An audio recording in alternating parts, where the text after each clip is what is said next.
going. And last week on Conqueror of Avernus, as you all may recall, you were all healing up after getting into a fierce fight with some overpowered bad guys, who were actually good guys, who were actually bad guys, who were actually good guys. I don't know. Timey-wimey, mishy-mashy, if I'm gonna quote the doctor. During this, however, Dean decided, and I'm saying Dean for the out-of-character name, that Alec would take a bean and plant them. And some stuff happened. I was like, that's pretty cool. And he's like, can I plant another? And I'm like, sure. And he rolls a 95. So now they find themselves in a side dungeon where the DM has upped the difficulty to ludicrous with a capital L. Let's hope they survive, because he's also told them, the he being me, and yes, I refer to myself in the third person, I can friggin' do that. Yeah. He warned them, though he gave an amazing prize at the end of this dungeon. The ultima weapon, as it were. An item of such unparalleled strength and power, the party's gonna look at it and say, yeah, that's broken.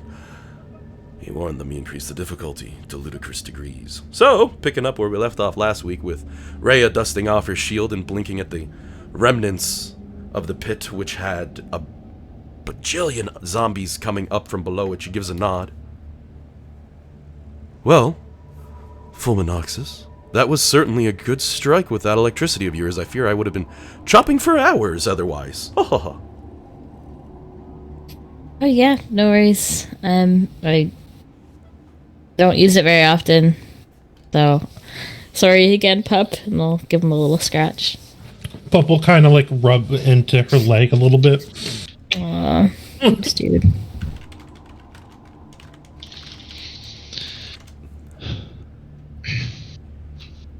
I gotta look up. I'm gonna look it up for next week. I'm getting the sound files from Warframe for a necromech that it makes, and that's the sound the pup makes. It fits perfect. No, it only barks once. Oh, exactly. That one time he barked. Oh, I never did explain how he did that.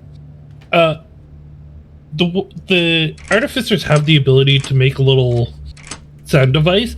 So he's actually put it like at the top of his mouth, so that way he could like flick a little tongue to make the sound play. Oh my word. There was an actual in-game reason for that. Because Alex was having a hard time that he couldn't bark at him. I remember. Don't bark. It was a very strange thing to see. Holy crap! Almost as strange as the mechanical sheep. I'm looking at the team though now, and I'm like, yeah, this is really like old times. You got Rhea and you got Nilkrace. It's gonna be a good time. Flashbacks to Avernus. Well, the start of Avernus, anyway.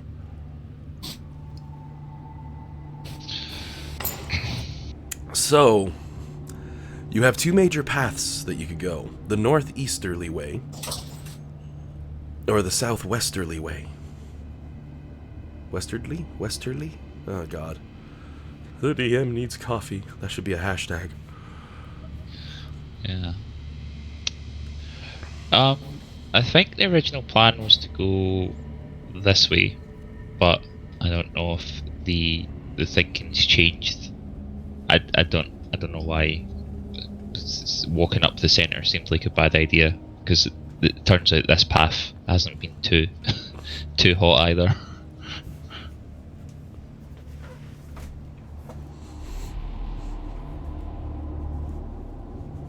Did you guys reckon?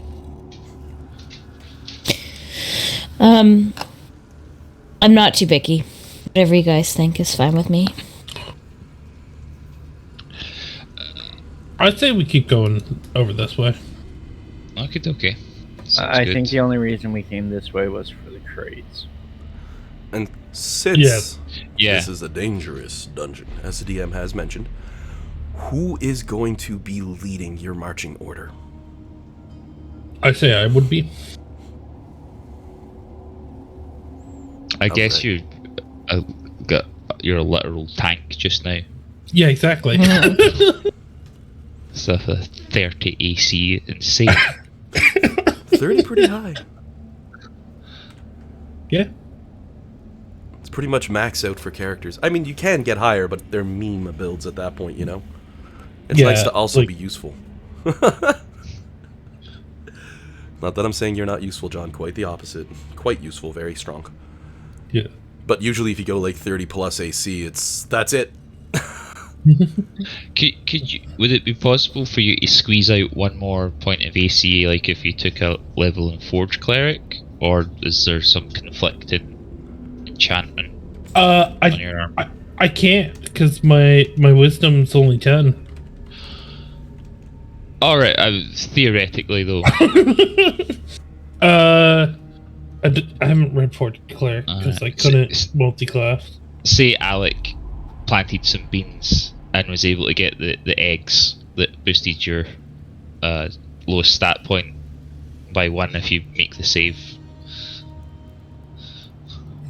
Be a little more wise. I'm just going to read the Forge Or you Cleric turn him thing into the now. turtle race and get him to do the withdraw ability, which gives like +4 AC or something like that. But I don't think you can do anything I- else when you're. Yeah, I have a +3 armor already. That is a non-magical armor. Well, it's magical armor, just doesn't have abilities. No. Sorry. The Blessing of the Forge is non-magical. Oh, gotcha. I Okay. thought you meant like your suit of +3 plate mail. I'm like, well, if you have a +3 plate mail, that's magic. If it wasn't considered magic, I could then imbue it with my own infusion to give me another +2. Okay, right. I see. They already thought of my tricksy hobbitsness there. Yeah. Fair But- enough.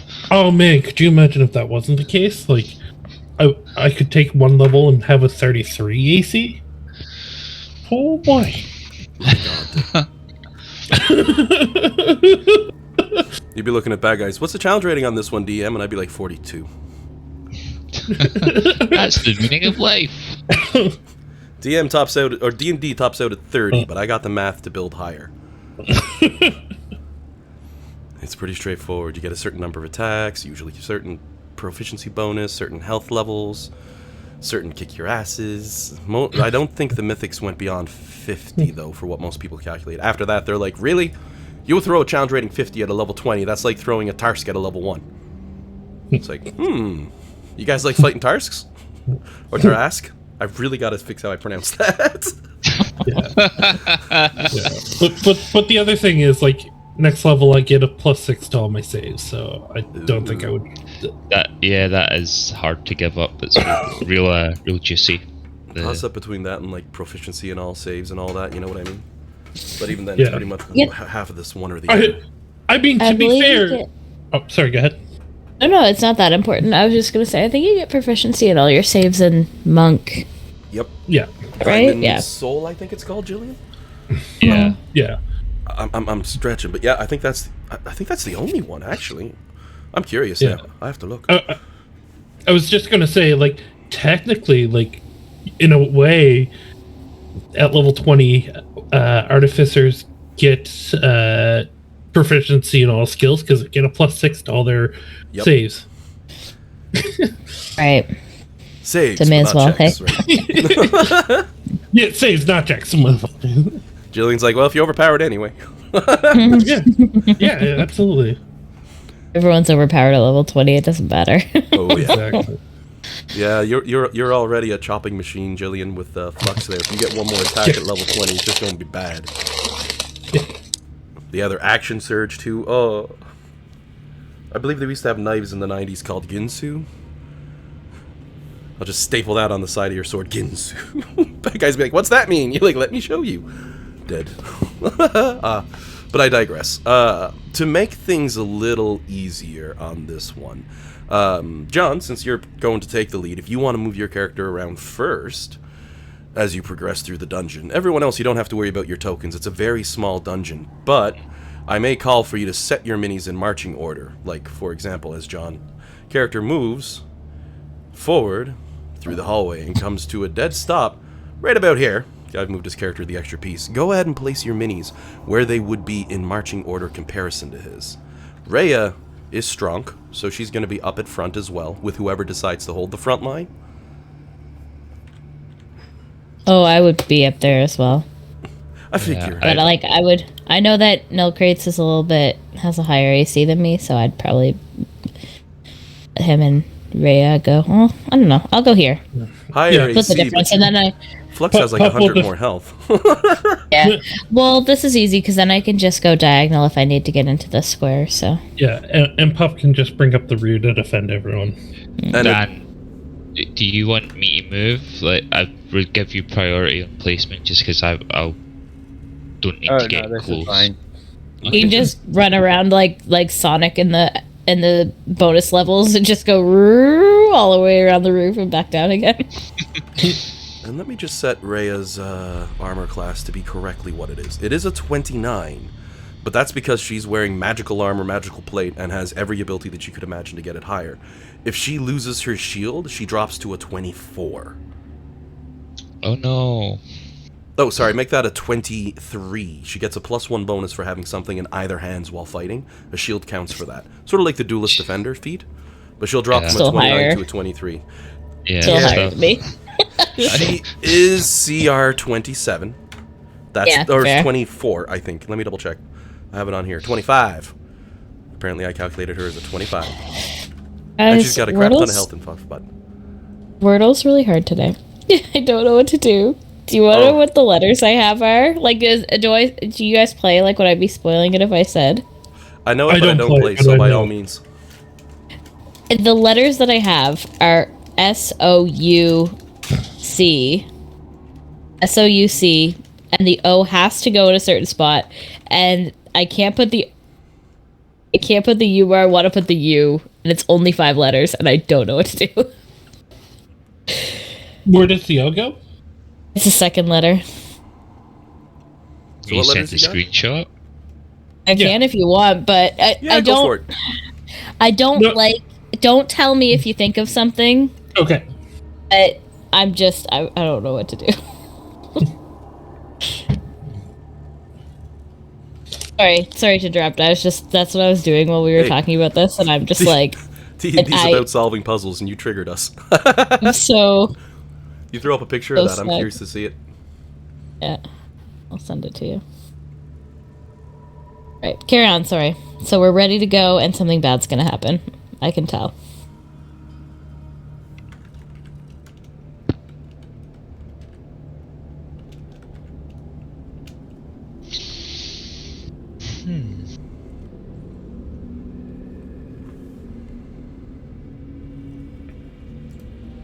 So just kept checking those tan ones. Are they in the right place, or they're correct letters in the wrong spot?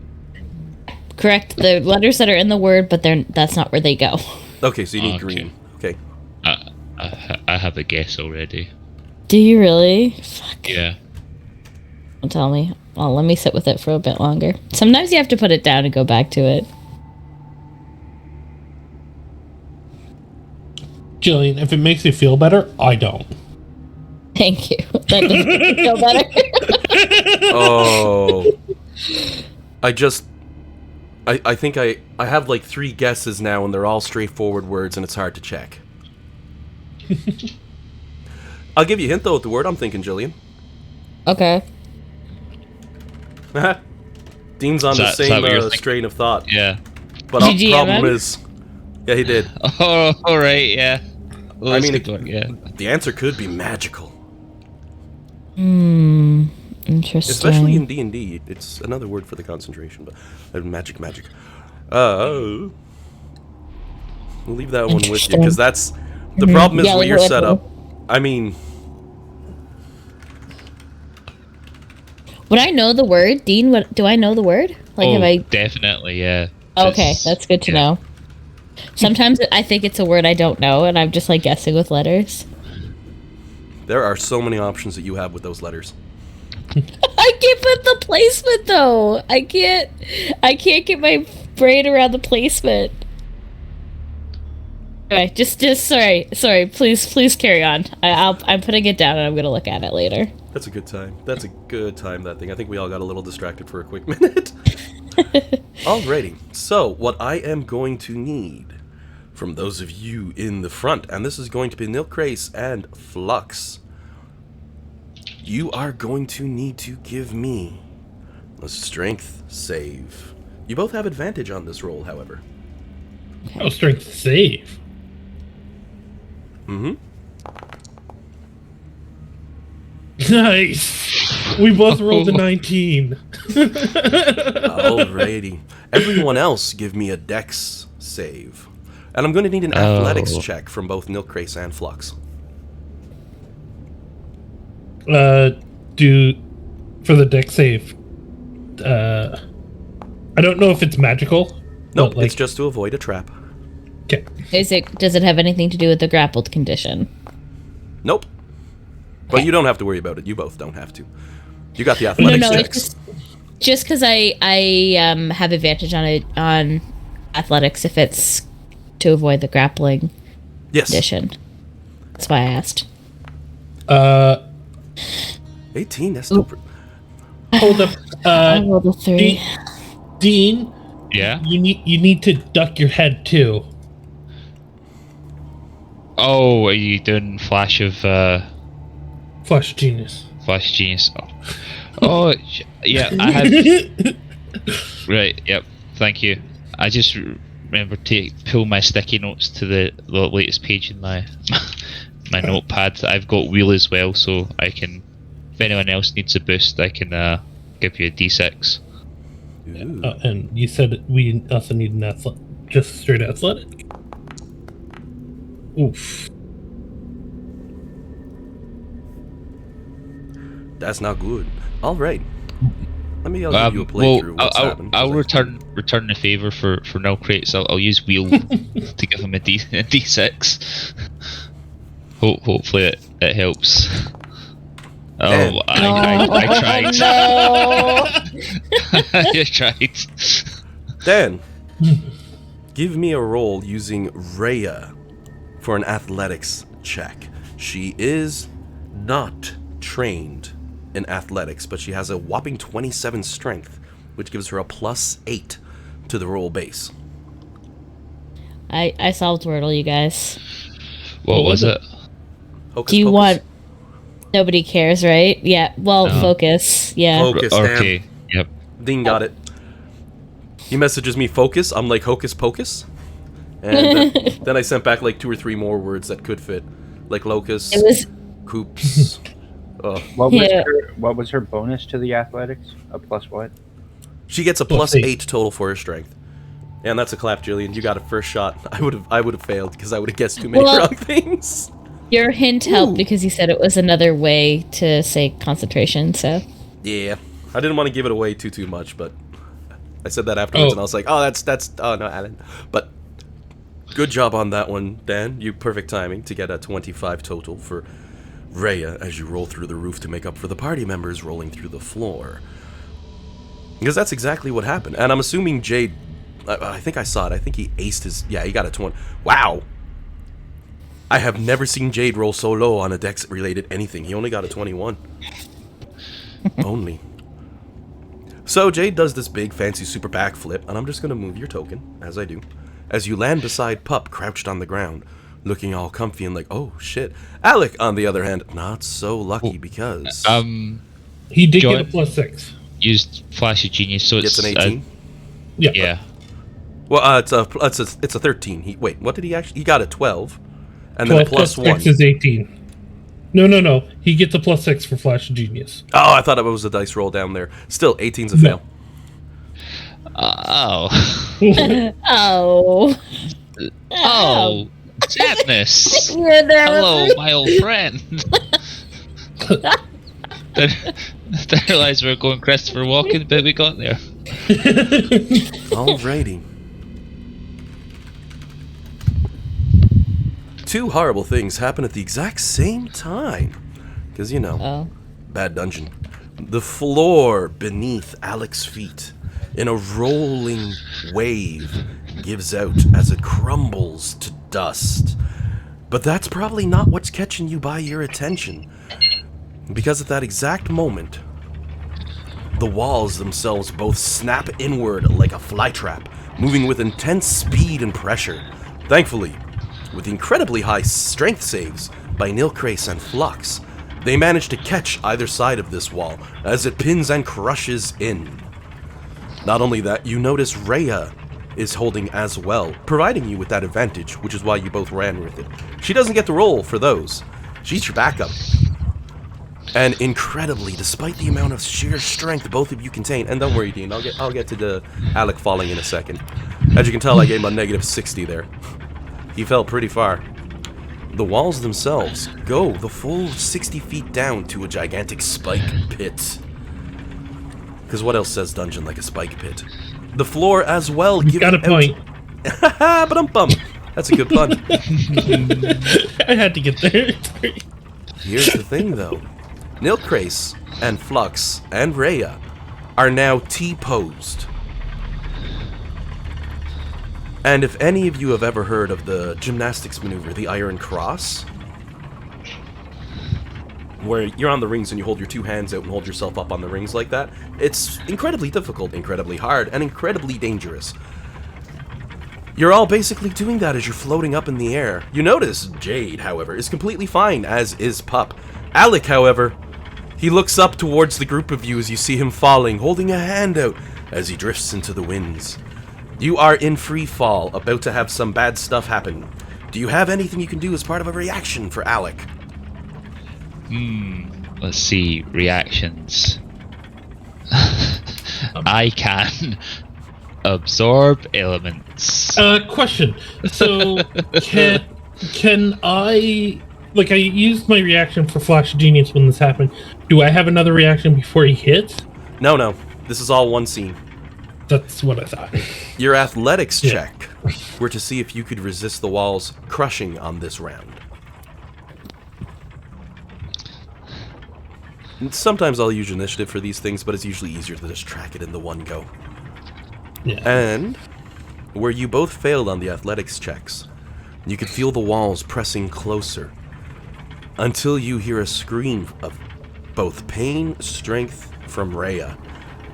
Jade, having aced it with a 25, is your backup. She's able to hold the walls, but you hear her very armor bending under the strain. She's taking some damage from doing this. Maximum fall damage for Rhea because she's an NPC and is saving your butt. 20d6, 73 points of damage to Rhea. As we actually cut straight through the amount of temp health she had. That's friggin' weird, okay? She's at 400 out of 400. You saw me do the roll. It was 20d6. Dem the odds. I like it. Every turn that she has to save you all, if she passes her athletics check, she'll be taking serious damage. 2 of you must pass in order to sustain the walls where they presently are. No further info given, that's no fun. And as for Alec, well, a fall from great heights is one of the most common hazards facing a group of players. At the end, you take 1d6 for bludgeoning damage for every 10 feet you fell, maximum 20d6. So that is 6d6 bludgeoning damage. We'll throw that up first. Boom. Ow. Alex takes 26 points, and happy he's not level 5. Yeah. On top of that, Despikes.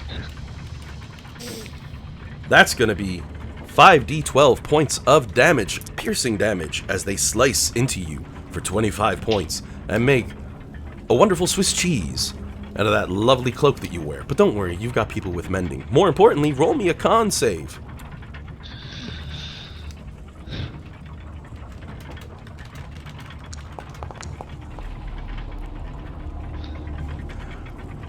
I'm decent at them.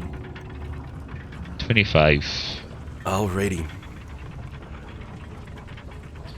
As you slam down on those spikes, tearing through your form, with a 25, you have passed your Constitution savings throw. Which means you take half damage, as you notice these spikes have a strange twinge to them, covered in a deep, strong poison. You can do a quick survival check to see if you can recognize it. You are, after all, a druid. And there's nothing better than first-hand experience. Ooh, look at that. I rolled max, almost max. It was like 6, 6, 6, 5, 4, and a 3.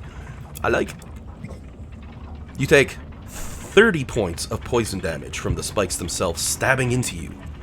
And with a 22 on your survival check, as you blink it over and look at the poison and give it a sniff, you recognize it as the exceptionally dangerous of poisons.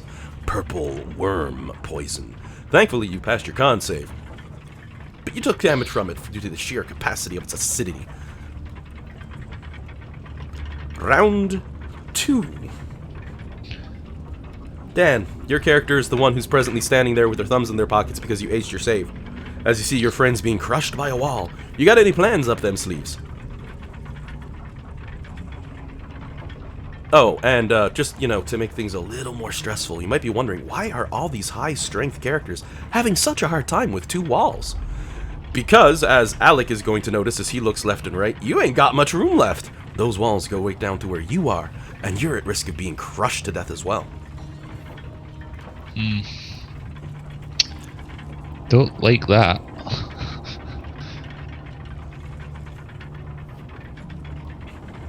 I'm just going to move your character over to here, and I'm going to pull Rhea down to there. Sort of to represent the 3 of them stuck holding the walls apart, dangling feet in midair.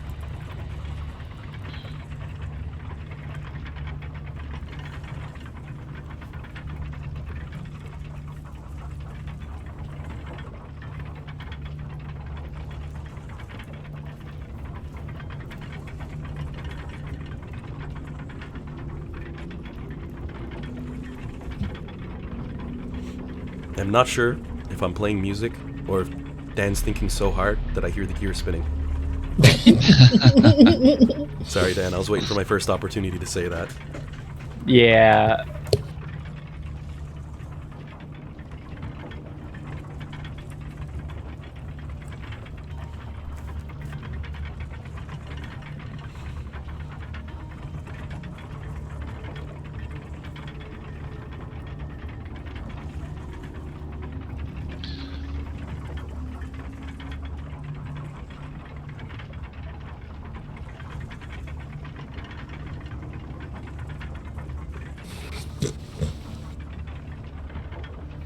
I don't know.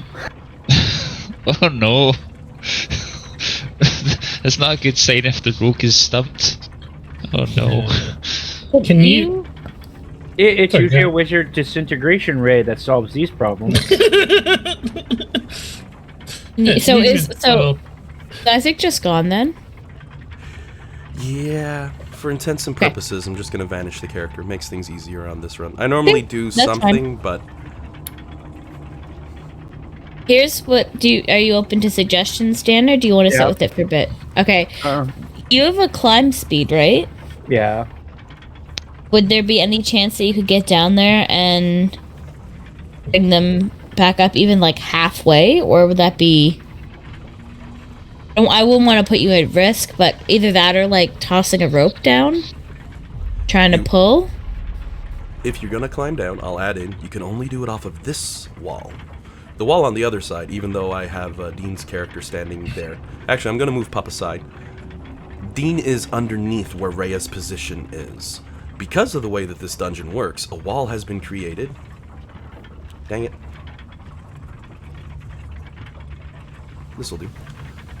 In this area. Now I'll just draw it.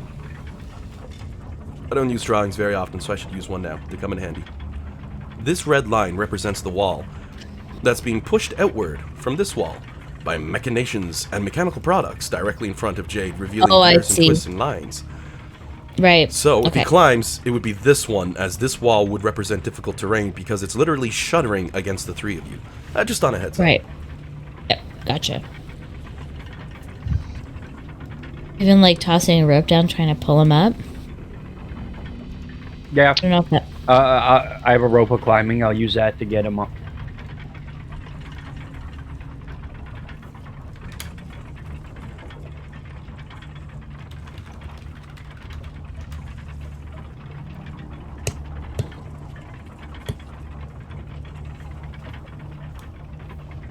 Just 1 second, my phone just buzzed. Okay.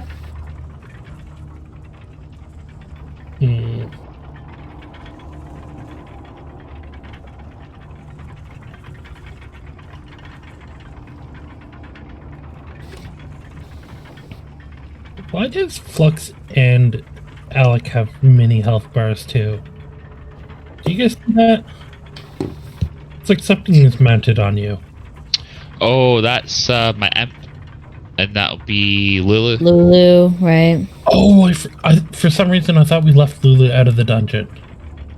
Oh, she's with us. That makes sense. I don't think we could convince Lulu to not come with us. Alright, yeah. She could have stayed with. Yeah, no, you're right. All right. Well, after this trap, if you were to look at Lulu and be like, maybe you should wait outside, she might say, okay.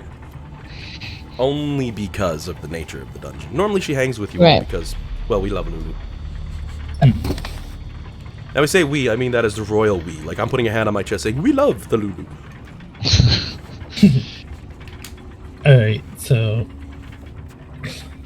how long is your rope of climbing? 120 feet, and I'll speak the Perfect. command word to nod it so he has advantage on climbing up. I'll Okay, do a quick perfect. toss up for it.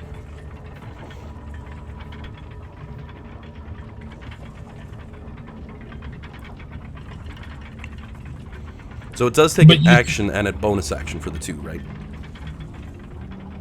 If you're animating it.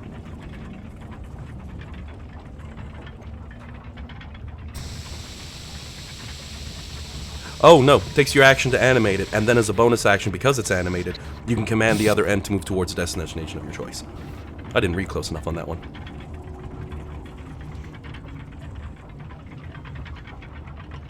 It only goes 10 foot a turn, though. Yeah, I figured I'd just throw it over without activating the magic, and then once it got to the bottom, animate it and nod it as Yep, an yep. action. I was expecting the rope to be able to, like, slither along, but I'm like, oh, it's only 10 feet. Yeah, you toss the rope, it comes to life, locks itself into place. However, it can't knot itself, because that would shorten it to 50 feet. And it's a 60 It's foot drop. 120. Oh, it's right. 120 feet length. Yeah, but if you tell the rope to knot, the large knots appear, and the knotted, the rope shortens to a 50-foot length. Yeah, but like that's for 60 foot. That's for the 60-foot one. The one you gave me is 120 feet long. Is that actually in it? I thought it was pretty... 1 second here. Because you gave me 120 feet of silk magical rope, and then when we identified it, it was a rope of climbing at 120 feet. Ooh, I'm surprised somebody put that in. Because I usually pull my stuff from random drops, and I'm looking at that like, but it's supposed to limit it down. Well, I'm still going to put the same restrictions on it. If 60 goes to 50, 120 goes to 100, so it's now 100 foot long. No problem. I'm just looking through it like, where the hell did that come from? Bah! I mean, it was mostly just me sticking to the rules and going, da frig. So you have 100 foot, which doesn't matter because it's only 50 for the drop, for Alec.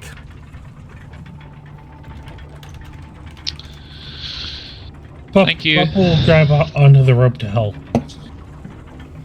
But Pup's not going to be much help.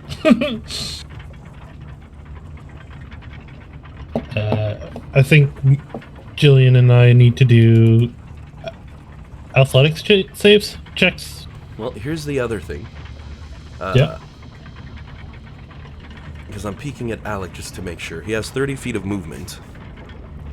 When you're climbing, it gets cut in half, so even if he dashes, that's going to give him 30 feet up out of the 50. So it's going to take him 2 turns to climb. Just on a heads up. I might be able to.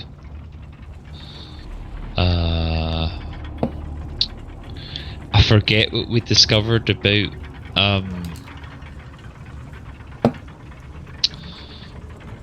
teleport. I have Misty Step, so I could maybe scoot out of there a little bit earlier, but I can't for the life of me remember what we discussed about teleportation. Because I know teleportation doesn't work. It did work for a bit because of the... We go in a random so. direction. for the Right, map yeah. you choose. Yep. Okay. Okay. The Rhea, other thing we who's- could do. Who's presently huffing as she's holding both arms up, just mutters under her breath, not quite random, but that's all she can get out. Right. Which makes sense, given that Zerial pulled a Hail Mary to teleport Flux into an ambush. there may be something to all this teleportation in this lair, but you are spot on that it's not going to be a general teleport if you attempt it. Yep. What could theoretically happen is those two can hold it, I can pull him out, and then we can just pull you two out. Because I have a 90 feet fly speed. It's the hole is 50 60. feet, 60 feet down, right? Okay. Mm-hmm. Right. I was just going through my wild shapes there to see if there was anything I could do to get out, but everything's 40, so kind of would still take 2 turns. All right. Well, just tell me what I need to do for the using the rope, and I'll. Oh, that's just movement. Nothing special Oh, for it's that. just moving. Yep. Right. So I'm. But while climbing, your speed's cut in half, unless you have a climb speed. Like, ooh, pardon me. Dan, I believe you have climb speed because of your claws and nature for your character. Yeah. So you can skip me up that rope. Automatically get it at, or deep rogues automatically get climb speed. Oh, very nice, nice and open. But the for the druid, our friend, unfortunately, you got to take it slow. It's difficult terrain, and you got to cover 50 feet of it. Yeah.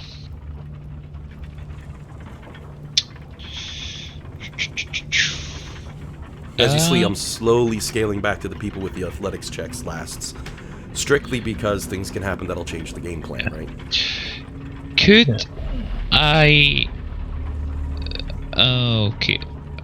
Can I wild shape into an 8, which would give me a climb speed, and that would just I would be 30 feet up then?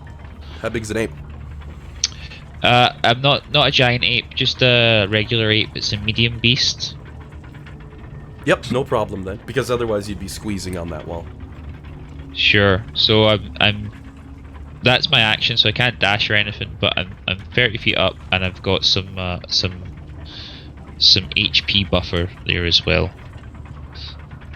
And I think I can still cast some spells at this level as a beast, so that's pretty cool. Oh, nice. I don't think I have the ape in, so just give me a moment to pull a quick import on that one. Oh, no worries. You're not prepared for every single. You're not prepared for every single creature. What? Yes, That's so. I totally am. Do you know why? Because I have an add-on that'll let me just import it right away. I mean, I've got D&D Beyond, but I don't want to be bothering going through all that, because now, Yeah. that's how long it took me. And that's a wild shape, right? Yep. Ben, you're an ape. Can my little buddy, my little imp, can he just scoot right on out of there with his fly speed? Go stand next to him up or something? He's flying up. He's got a fly speed of 40. So he's literally flying with holding onto the hairs on top of your ape head going, oh, come on, boss, we make it. As he's flying up with everything he's got. Just, for the fun of it. But he's got a 40. Yeah. We could action him. He pulls an 80. He gets out of there. That's no problem. Yeah, just go. He just gives you a thumbs up, leans in Fly, and you whispers, fool. just be happy the DM didn't make me roll a con save.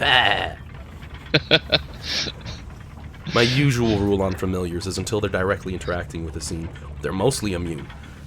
Fall damage isn't a thing because, well, he's riding on you or all that. I should have said, like, oh, he was on your shoulder, he dead, but... John Rose, oh, fly, you fools. Factual picture of Alec right now. But you're in safe zone. Exactly. You pull a Gandalf, he flies away. Lands on Pup's shoulder. Shuffles a bit, mutters that it's not comfy because, he's made of metal. Yeah. Alright. Look at him. So, Nilkrace and Flux both need to give me those athletic checks as you're holding up the wall in T-pose. And I'm going to need con saves as well. With no ground underneath your feet, you got to be of strong capacity. What about flying? I have the hover condition.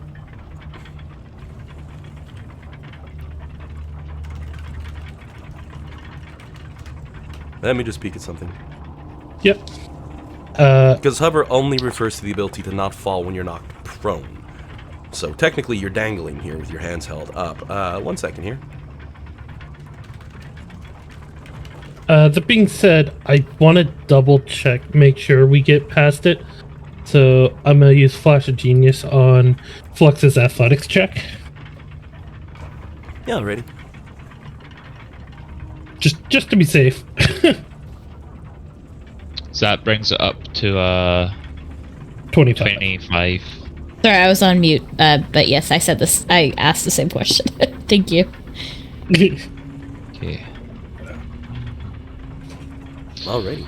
And I'm also going to need someone to roll the D20 +8 for Rhea holding the wall. Did we figure out about the flying? If that's Oh, yeah, done? no, or- I think. Don't worry about Okay. it. If your character has the ability to fly, they're not grappled, their speed has been reduced to 0. If they're not dangling there, they'd be using their wings to support their own flight, so that works. Alright, perfect. Okay. I'll roll for Rhea this time. Alright, guys, I'm not rolling anymore. Oh. Uh, Ray's like a backup for you guys, right? Mhm. So, okay. So you got 23, Flux sitting at 25. yeah. I could wheel someone for an extra D6 if you think we need it.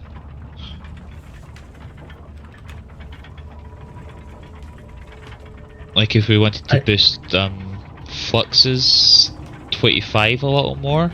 Well, the thing is, we think Rhea passed on a 25 last time. Right. Oh, so that's So, okay. Right. Cool. We don't know like the exact AC. Jillian, do you remember what you got last time? I got an 18 or a 19. I think it wasn't very high because I rolled a 2 or 3 on the die. But I imagine that I'm gonna speculate and say that the DC is probably gonna get higher every turn. True, you're right. Good old hydraulics. I like that attitude, Jillian. That's a good attitude to take in any dungeon. It's like, whatever we're dealing with now, it's just gonna keep getting worse. Always assume, Alan, you've been my DM for quite a while. I've caught on to a few things. I don't like pulling punches. Oh, that's quite all right. I gotta respect it. Oh my, oh my. Oh, and I would have told Lulu to fly out of here and get somewhere where she's not gonna get crushed. She's got her teeth on the top side of the rope, lifting up as strong as she can. Like, oh, I can do it. We're gonna get Alec out of there. Don't you worry. We'll get the rest of you too. I'll go mammoth if I have to, and I'll push on that wall. Lulu's mammoth form, if I recall, does have a pretty good strength. I'm just gonna pull it up for comparison. Yeah, she's got a 24, so if shit really hits the fan. You do have the her. problem is like she doesn't really have the room for mammoth.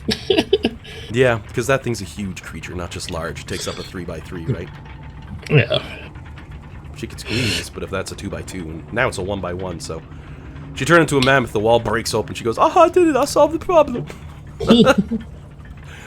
But, Dean, are you going to use that wheel ability of yours? Are you going to hold on to it? I think I should use it on Flux to boost that athletics a bit more.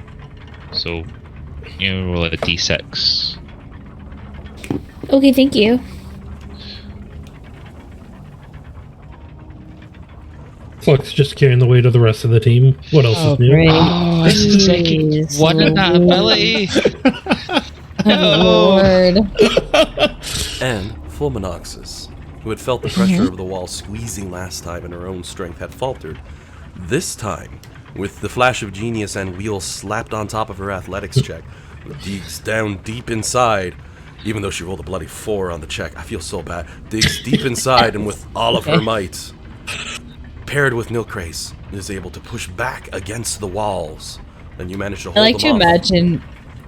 Yeah, I like to imagine that Flex has used her turn to like reposition, so she's got her back against this wall and her feet against the moving wall, and is just sitting in like doing like an incredible leg press right now. Who needs to go to the gym? She's getting her workout. Oh, Meanwhile, Neil Crates is like trying to fly into the wall. Rhea has failed her con save, however, as you see her feet struggling as she's trying to find a grip spot on the wall. She looks over at Flux. You can see sweat pouring down inside underneath her helmet as she gives a nod. Still trying to find a grip. So just say, Rhea, get out of here. Well, how in the 9 am I gonna do that? If I move, I'm crushed. Swing and jump. Is it in tiers? Like, so like the lines represent like levels of where the wall is moving, or is it all moving in one piece? Oh, like pistons pushing against the wall. I just pushed them out there. The wall itself is the main red line that I put down. And it's always red because that's my DM color. I think I can change it. She can do, if we look up the jump rule, she should be able to do like what would be equivalent to a standing jump. That should get her at least 10 feet. What But I think she's actually, high, so it would be higher. There's no floor beneath you guys to think. Is there? yeah, But can she not push off with her arms, like, and like swing, like lift her feet up and do like a kick out and jump? It's going to require at least 2 of you. Rhea could get out of there. Okay. yeah. What I'm thinking is next Heck, turn, Puck could Alec probably can bite onto get her like cloak and pull backwards. Alec Sorry. can get like out, and then they can grab Rhea, pull her out, and then what we'll probably do is I will probably. I don't really have the best plan, so if someone has a better for this, what I'm thinking is Nilcrate's kind of like flies through you, like grabbing you and like pushing us out. Oh yeah, I can see what you're doing. Yeah. I 'Cause, mean, like, if Alan will let you do it, I'm fine to It- try. Yeah, if anyone has a better plan, please let me know. Well, I figured we were just holding it until everyone was out of the pit, right? All right. Everyone is out of the pit, right? Chris, Well, give me an Not yet. intelligence check as you're thinking that plan over. okay.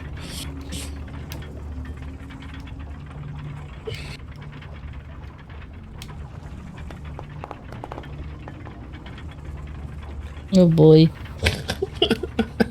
Dice are not being kind to us today. You're pretty sure part, you're I fast saw enough it, to like, jump backwards. Sorry, John. You were about to say the worst part there. watching the dice roll, it was like on 19, and I'm like, yes. Then it flipped over to a 9. Oof. Well, staring at the wall, the speed at which it slammed in against you, and the sheer volume of incredible strength behind it that requires multiple people to hold, you're pretty sure you're fast enough that you could hop backwards to get out of here. But if you let go, and Flux let go, and Rhea let go, and you grabbed Flux and tried to make a move while dragging her at half speed, you're not quite so confident in your own capacity. The DM giving a warning that might be incredibly difficult, but your character has no idea just how difficult. You've gone fast, as with your angelic wings, sure, but that's racing outside, having a good time. Situation like this, moving at half speed while you're dragging another player, and you gotta move Flux a doubly of that because she's in the middle, it's gonna be a hard time, yo. DM's not gonna lie. But a 15, you don't know how hard. Could be suicide grade hard, or it could just be a little tricky. But you have a feeling athletics isn't going to be the checks you're going to be running for that one. Yeah.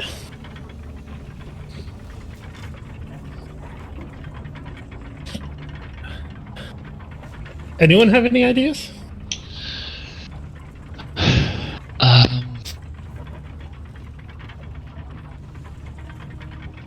My only idea was that I thought I maybe could jump, but I think that's been ruled out. Yeah. I mean, The 2 players on the ends could jump. I'm warning when you do that due to the sheer volume of strength pushing whoever. It takes 2 of you right now to pass. If there's only 1 of you left holding that wall, that's the thing.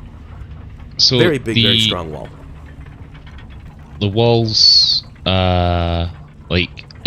coming in here as well. Yep, the wall. Originally, what would have happened, if I'm going to grab that blue line to use it as the example here, this wall would have been positioned originally here, you know, just like every Right, other wall. yep. Pistons then flew out and pushed this wall quick and pressed against the side, as mentioned from the point of view that Dan would have here for his character Jade, just seeing the pistons, all the gears, all the machinations, the whole way down, shoving this wall against the players. Okay, so we can see the pistons and stuff from this square. Yep. Okie dokie.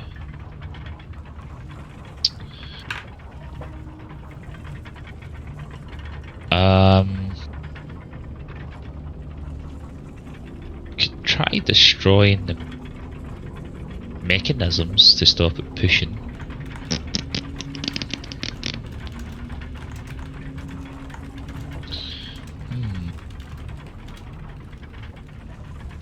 Well, I'm not out the pit yet, so I'll thinking that I'll turn out, climb out on the next turn, and then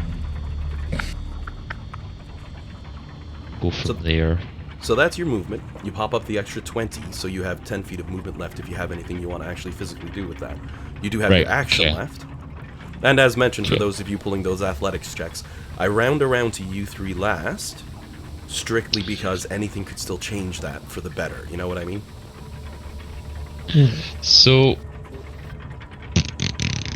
let's see. Is Jade still in that space? Yep. Can I look? I know I can't finish my turn there, but can I look in there?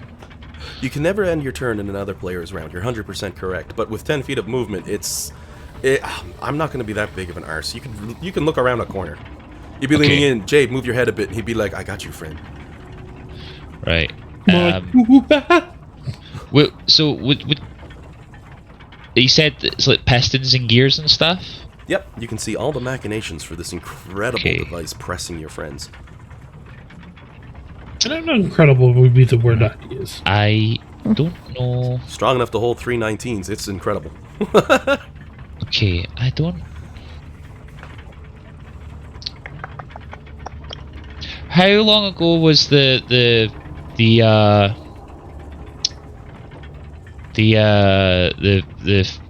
fight where we went back in time? Because I've not did the charges on my staff yet.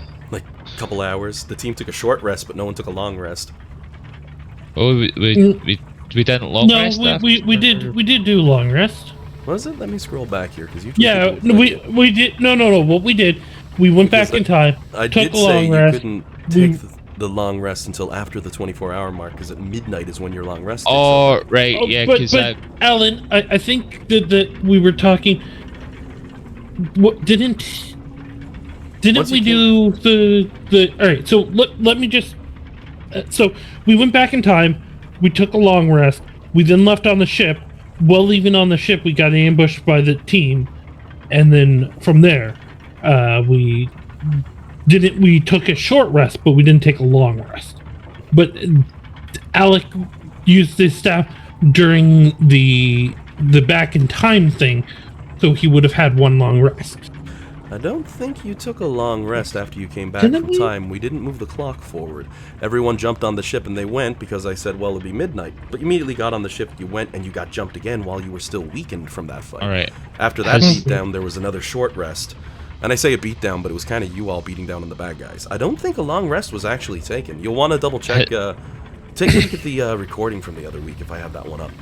Okay. My only question was just, has there been a dawn since? But I don't think it sounds like there has been a dawn. It's like 2,200 hours. I love that clock. It saves me for these things because otherwise I'd be like, I have to give it to you. Right. Nope. Clock Okay. says I was just right. So I don't have enough charges on my staff for that. Let me see. So I was going to try and use Wall of Thorns to gum up the gears and stuff to see if it would stop them turning, but my staff is my staff is tired. To make a joke of that, if you will. Let's see. What have I got? it's a wooden staff, so there's a lot of boat jokes you could make. It's not a walking stick; it's a tired stick. Oh boy.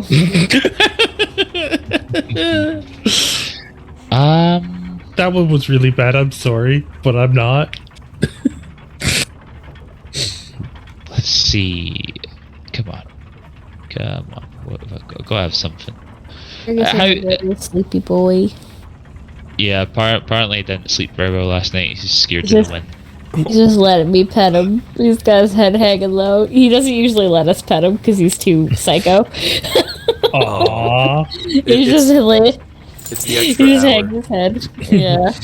Yeah. Oh, what a It's good dog. not time to be awake yet. Why are we awake? Is there? Does it look like there's like a central gear or some super important piece of? Examining a trap Metal to see what sort of capacities and furnace. abilities it has? That's a perception check for sure. Or investigation, whichever you want to go with for these ones. I'm a little flexible on examining traps. Okay, I'll do perception. Hope that works.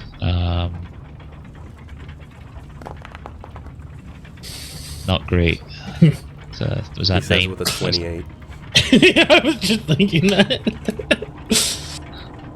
Looking it over, you can see the numerous gears twist together and turn together to create a massive increase in the overall strength they have by having incredibly high gear ratios. You could attempt to jam gears, so that would lock the wall, though you're pretty sure anything jammed in there would either break or the gears would break, or would be chucked out from the sheer strength involved. These gears are jiggling and shaking under the stress, but it's to such a defined and refined degree. You can see some of the smallest, thinnest gears in the back spinning wildly, so you know this thing has a lot of pressure that it's building up right now. But yes, an attempt could be made to try to dislodge, break, damage, or do something like that to the gears, or disarm the magic device. If we're under a lot of pressure, if I was to heat the metal, would that cause it to deform and stop spinning? It may. You could attempt to use heat metal to try to damage this trap. I will try to do that. Because if one, I think it's just about the only thing I can do. But if it's under stress and it becomes soft and malleable, then hopefully it'll just break the spokes in the gear. And if I pick the right one, maybe it'll stop pushing. So let's give it. As an ape, what is it that you can? Which spells can you cast? Just now, only spells with verbal and semantic components, I think. Okay. And let's see. Oh wait, heat metal requires materials. Can you drop wild shape for free? Let me check. Either free or a bonus Bonus action. action? I'm 99% sure. I think you're spot on, Jillian. Yep. My brain immediately started screaming, bonus action, bonus action! It might differ from class to class, but I'm pretty sure it's Yep, you're at right. the bonus action. You're right. Is heat metal an action or a bonus action? It's an action. I'm looking at it right now. All right, cool. I'll drop my wild shape with a bonus action, and then use my action to cast heat metal, and hope I can break it. Okay. So I'll Alrighty. just put that up there so the spell slot goes. And As you concentrate on the gears and start using your heat metal, tearing at it and damaging it, the warping of one of the gears causes it to fly and spin out, causing severe damage. The result is that those of you who are presently pinned by this wall can feel the pressure somewhat lightening. You would have advantage on future athletic checks now to keep the wall from crushing you. Nice, thank you.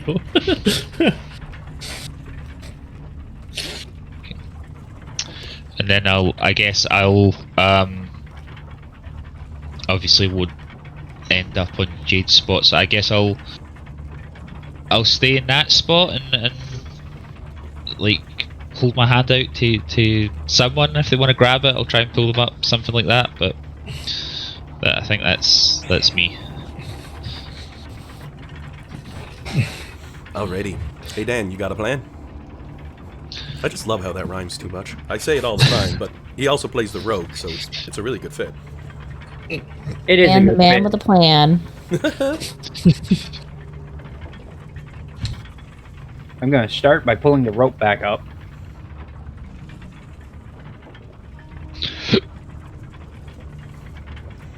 Which I wonder what would... that would interact with object.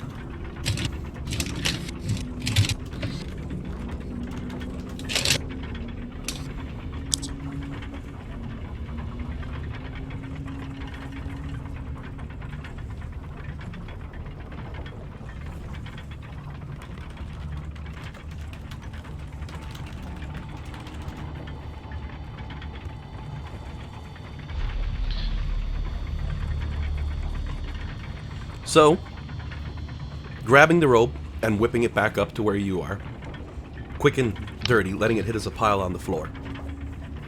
I'd let that be an interact with object. If you pick the rope up and coil it up and put it away, that's going to take an action.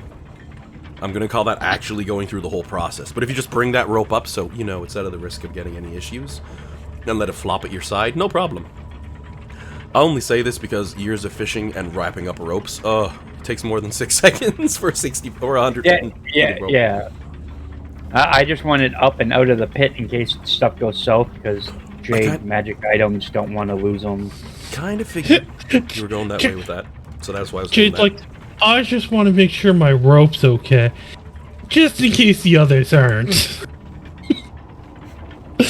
I know that's not actually what it is, but just the phrasing. There's craziness involved all the way around, especially considering if I wanted to, I could use the rope and just like go across all of you, and we can try and strength pull you across. But because I'm a rogue and this is a trap, let's disable device. Eee. Or disarm trap, rather.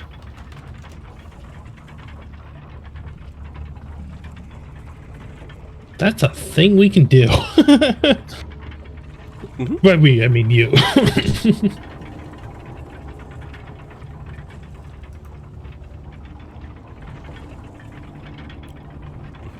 So if I wanted to try to disable device, what do I need to roll?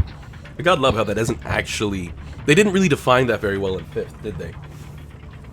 They're like, you got these tools? Yep. You got Dex? Yep. I use disable device. This isn't 3.5. God damn, but it is. Because it's... They mostly just leave it up to me. Alrighty, so... Since this is an honest-to-goodness super complex trap, and other times in the past where I've set one up that Dan's had the opportunity to try to disable using his thieves skills, Flux broke it. Thank you for that high strength, by the way. But this is a situation where, yeah, Jade could totally climb in and start working at some of those gears, some of those mechanics, and try to switch this one out. The first thing you're going to need to do is find out just how complicated this device is. So you go ahead and give me either perception or investigation as you examine the complexity of the device. You're able to get this far because Alec has already looked through it with his perception and saw weaknesses, which has given it away to you. So you have advantage on this check.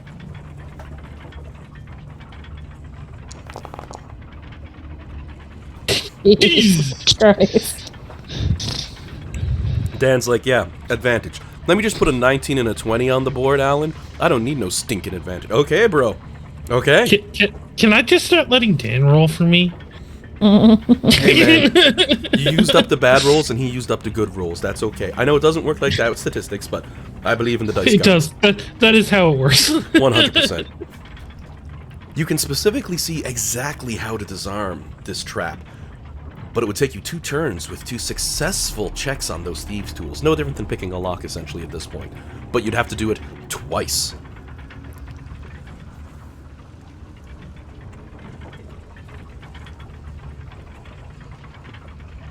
So 1 round, okay.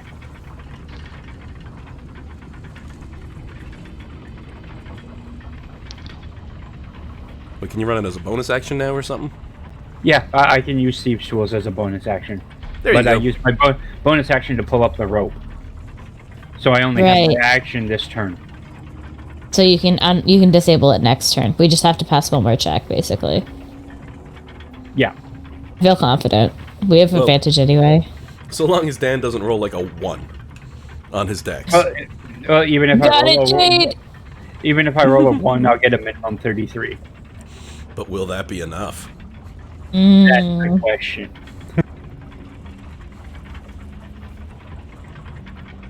I believe in you, Jade. You got this, buddy. Too bad Bellody's not here. We could give him inspiration. Though I can see Flux looking back as Jade's going in to do some disarm. She's like, I believe in you. I like to burn a superiority die to give him guidance. I can do that, right? Rallying cry. Mark words of encouragement. Oh, I do have rally, but it's temporary hit points. It's not. Because of class features and things and magical and stuff, does this count as picking a lock? Or is this something different? Because this will change with how much I get to roll. Or Nope, how much my bonus is. Unfortunately, it does not count as picking a lock. This is just a check that uses your Thieves' tools. You could also use Tinkerer's tools and Blacksmithy tools as well, though Blacksmithy tools would be at a higher DC. Tinkerer's or Thieves' tools are required to work on this trap. But it does not count as picking a lock. No, no. I don't want to make it that easy on you.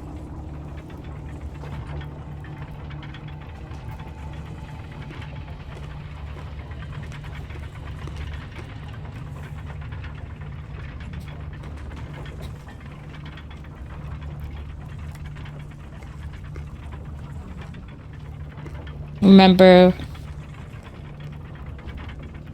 Alec has Wheeler Woe, and Nilkrate should have his...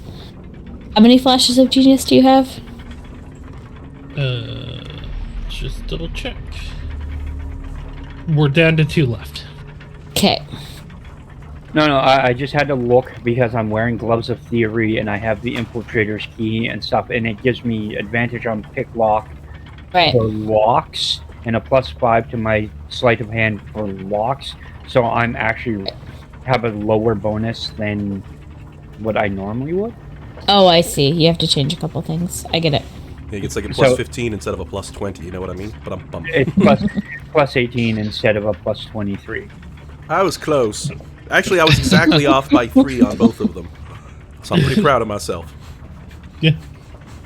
So, for simplicity's sake, and instead of extra math, blah blah blah, my stealth is at a +18, and it has proficiency and expertise, just like my Sleight of Hand, which is what's used for Thieves' Tool. So I will roll stealth, which has the +18 instead of Sleight of Hand.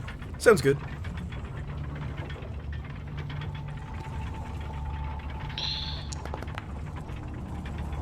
Yes. Nice, nice.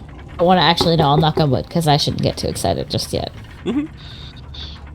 Dan aces the first step with Jade, as you have begun to disarm and disengage the main connections that hold this one in place. One more success and you will be able to completely turn this thing off. Okay. Is it our turn now? Roll our athletics. Athletics with advantage. Excellent.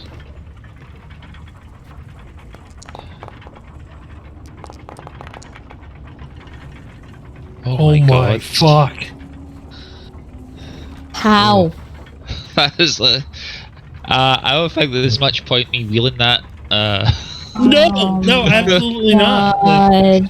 That's Oh, I'm rough. sorry. Dan, you give us. I'm not rolling anymore, guys. You're all on this. You give us 2 rolls for Rhea with advantage on that one.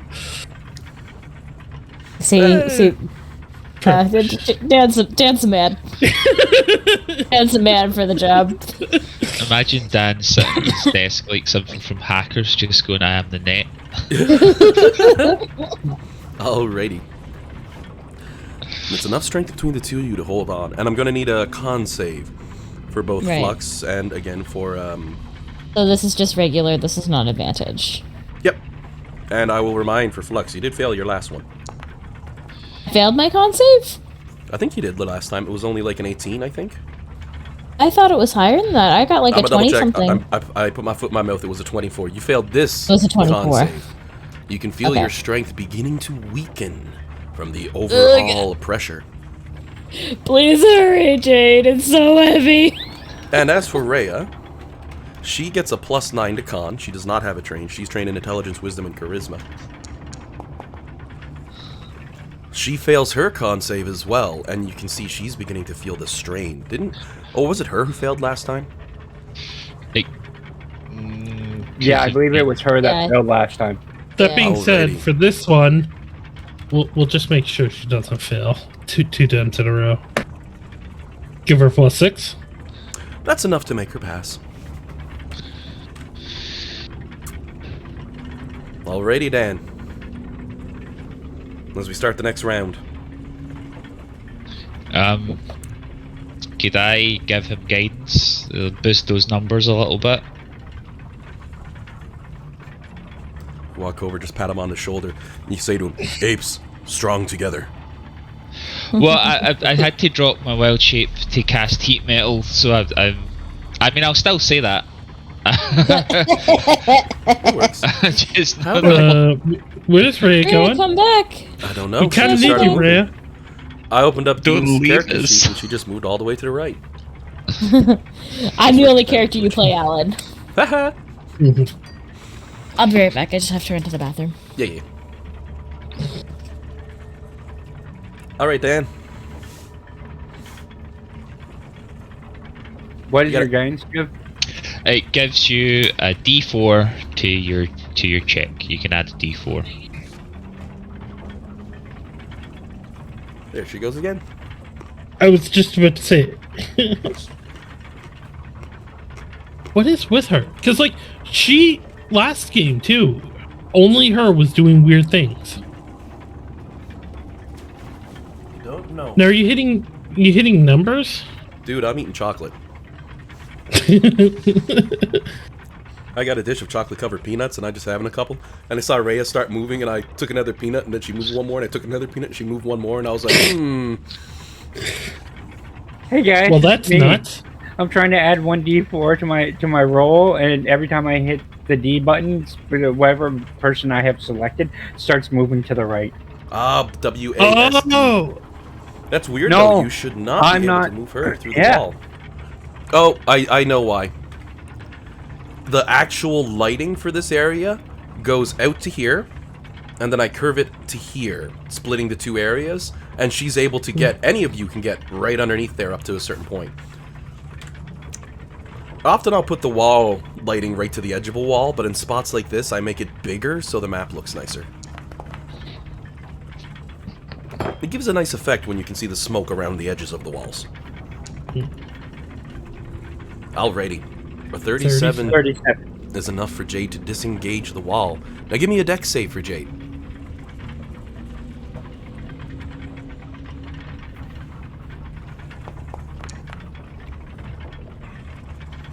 "28. Alrighty. You managed to pull a skillful backflip. A black flip. Look, I know you've got a nice, really cool looking cat with dark colored fur, but I can't be slipping. Back flip. There we go. Besides, you don't have that teleport through darkness thing. You pull a perfect back flip as the wall's gears give out, and you notice that it actually has a retraction capacity, immediately slapping back to where it once was. So, Nilkrace is floating since he's been using his flight to keep himself up. But the two strong ladies, not so much. So there's a choice between athletics or acrobatics to try to get yourself out of there. Am I able to assist Rhea in any way? Just because I said I was standing there trying to, with my hand out. Like, could she grab onto me? She'll probably pull me down the hole, actually. She's probably better grabbing onto the floor. Go for it. Give me a roll for her with advantage as I'm looking over at Jillian's roll like, okay. I was Tell gonna you say, I know exactly what Flux did. I'll tell you afterwards. Oh, perfect. I had something in my head, but you tell me what you're planning.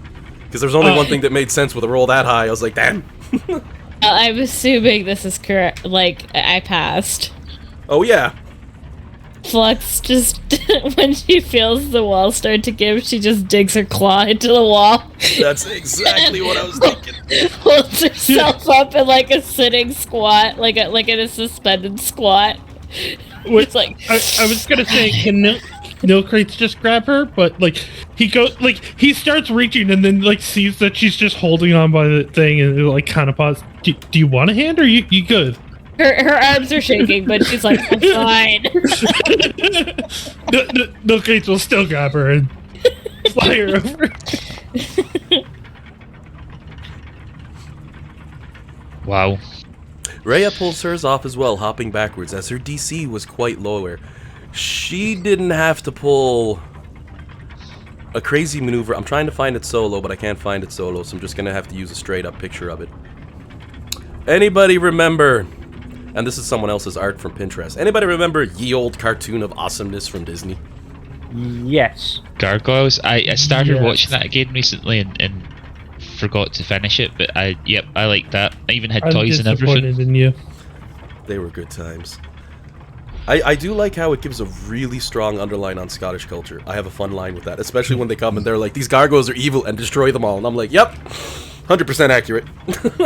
I remember watching the first episode again last year, 2 years ago, and just going, wait a minute, this started in Scotland? Yep. No, I completely lost that data point in the old memory banks there. Oh man, you missed a good one. They end up going back to Avalon too. And I remember the dude has a magical superbook, and they're like, here, now you can use the book, but I can't take it on Avalon. What the hell am I supposed to do? Eat it? And he looks at himself with a smile, and he goes, oh, and he eats the whole book? There's something about that old show. It was great until after they were leaving Avalon and they made them go to all the places. That's when it jumped the shark. Yeah, I don't think I've got through the first series of my last walk. I think I moved when I was watching it. I can see So it. I forgot about it. The only That's shame is Goliath fair. is carrying Eliza in all the shots that I could find that he's doing a wall climb. And I'm like, but Jillian don't need no hero, she is the hero. But I can't find a picture of someone climbing. Ah well. We do what's quick when we're in a rush. So, with Jade's machinations in place, the wall has retreated back to being a wall again, though there is a 60-foot pit across the ground, leading to a spiked trap down below, which Alex already taken on the chin once. But beyond that, y'all seem to be still alive. I've lost quite a lot of blood. Lulu's gonna fly back over, take a seat beside Flux. I put her riding on your character just to make life easy. She probably won't be in many of these combats unless you all specifically ask. She'll be taking it easy and sort of hopping back, mostly because it's secret dungeon. She'll fly over, land beside Flux, look up at her, well, sitting on the wall. You give a nod and say, oh, you see that? Oh, you all would have been screwed if I wasn't here to save the day. Always, Lulu. Absolutely correct. You're right.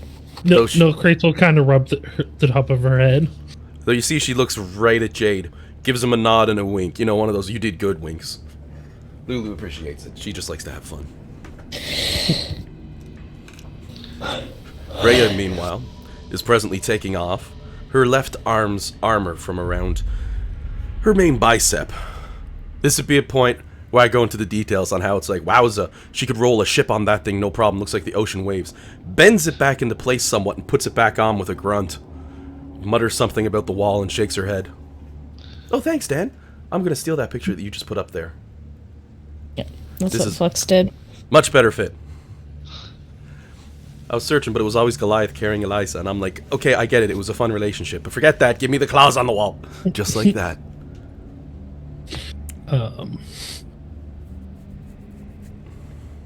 Now, traversing to the other side of this area, because if I recall the way it's gone, you're standing over there.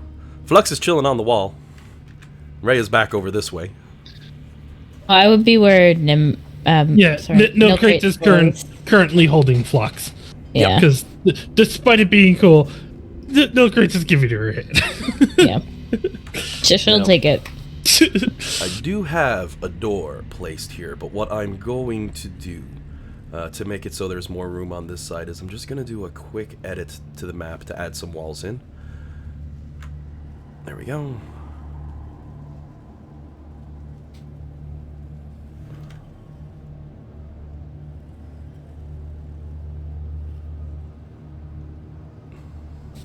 Foundry does not like when I play around too much. There we go. Now you can see a door. And that also gives you another 5 foot that you can come forward. And there's a little bit of a gap down there, but I'm not too worried. I'll quickly fix that. Yeah. So Bang. let me. I know Jade can get over here by himself, but what I think we should do is let me open the door, and then I'll ferry people across. That make sense? Yeah, it's probably the easiest way to do it. I imagine Rhea could make the jump, no problem. I think Alex the only questionable one here. Them high strength characters. Can I open the door? No, I can't. I have all doors locked, just because. So You're gonna reach forward and give that door a jiggle? yeah. It's unlocked. The old wall seemingly given up against the incredible strength that is Dan. Now, before any of you start moving your minis, however, as you look forward into this room and see a mighty monolith in the middle of it, stretching almost to the ceiling, as you can see this point here, with the ground only slightly raised around it. But that's definitely not what catches your character's attention, as you see a monstrosity make its way around the monolith, looking towards you and screaming with rage. Do we close the door, guys? Roll for initiative first. Oh boy. As a death tyrant stares you down, darkened red eye screeching. Oh my fuck! That's so perfect, though, John. You rolled a 1. Out to get you today, John. Out to get you. As I say, sometimes the dice run with the story. I had a group of players my Wednesday pay to play. They were one guy was getting low rolls whenever the story really would have liked it for him to get low rolls, and he goes, "This ain't cool." And I'm like, "But it's working really well." And he goes, "Yeah, it really is." Guys, I did it. I got a 2 on my D8 instead of a 1 for the gift of alacrity. Ah, crap. Jillian, give me a roll on a D100. Oh, jeepers creepers. Oh god. Oh, crap on a my 6. God. Wait, What? did I... Oh, I know what I did wrong. I didn't put 1D. My bad.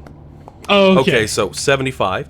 You and the Death Tyrant have the exact same decks, and we rolled exactly the same for our initiatives. So we had to do a roll-off to see who goes first, and the Death Tyrant has you beat. So he goes before That's you. okay. That's a really great, divine intervention roll, though. Yeah, I like it. Makes my life easier. You get to roll 100 for nothing, too. That's always fun. Because every once in a blue I find a player, like Courtney, who actually has a 100-sided die. And I'm like, can I borrow it? Lulu, I'm not going to roll in. Pup has the same one as Nilkrace. He just goes after, right? So that is correct, yes. Update that to a 2. That being said, I don't think he's in this fight. He's on the wrong side of the hole. He's technically in the fight, he's just a good distance of away as he hears... His ears perk right up, and he makes a sound. He looks up and says, "Bow wow." Version 2.0. And let me just see here. Jillian, you give me a roll for Rhea's initiative. Oh, sure, yeah. She gets a +7 total, and that's entirely her dex. That just popped up on the thingy, so. Sweet. Oh my god. Jeez. Lord.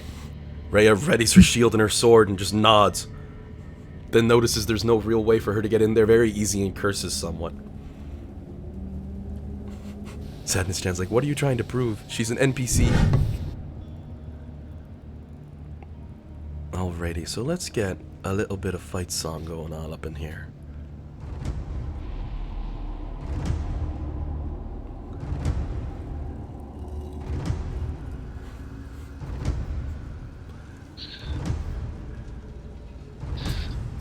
Now, I'm just going to make reference again. I'll toss it up in the chat here so you all can make use of it. There's Rhea's actual character sheet, because she's not loaded into this, because it deleted it on me and I forgot to reload it, because, well, Pull Buddy's in effect, right? Rhea has a speed of 60 feet. With her strength, she could try to make the jump, but it's going to be difficult terrain to get out of Alex's square with the jump. If she were going for a jump, put her there, then she'd have to move into here. Can she even move that far? 5, 10, 15, 20, 25, 30, 40, 55, 60. And just to make sure. Nope, she does not fall into a spike pit as she charges forward, brandishing her blade, ready at the enemy. Dan, you kicked some ass last time with your mighty rolls, so I think it's only fair that you get to swing for Rhea this time around as she charges in against the Death Tyrant. Though, she makes a shocking discovery as she looks into this room. It's not alone. Peeking around, she goes, "Oh, poop." Oh, wait, hang on. "Oh, poop. There are 3 of them. Get your weapons ready. It's gonna be a fight." Let's roll those into initiative as well. Okay. Okay, I think Alec has more AC, Yeah, mine should be 16. Damn it, you're supposed to have a 16 dexterity. Okay, good. No. I used that spell when we entered the pyramid that lets me add a D8 to my initiative rolls. That's where the extra 2 is coming from. Gotcha. I don't think I can add it to that initiative roll, so I need to be slightly annoying when I start the fight. So once all 3 Death Tyrants has gone, Dan, can you make sure I don't skip your extra turn? Yep. Thank you. So, Rhea had about 5 foot of movement left by my calculations and movements when she was here, and she charged into the corner against the Death Tyrant. Then she looks and sees the others and kind of has an "oh poop" moment as she readies her blade regardless. You can use the beyond 20 to roll in if you'd like, or you can just roll it up. She gets a plus 18 to her attack, and she can swing 4 times.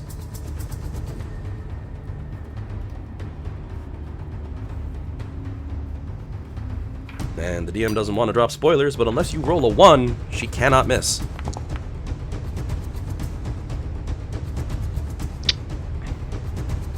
Flux privately rolled some that's dice. nice. Oh, did I? No, I I see think what it's it maybe coming through as... I was clicking through the button. I'm not even seeing it. Oh, there it is.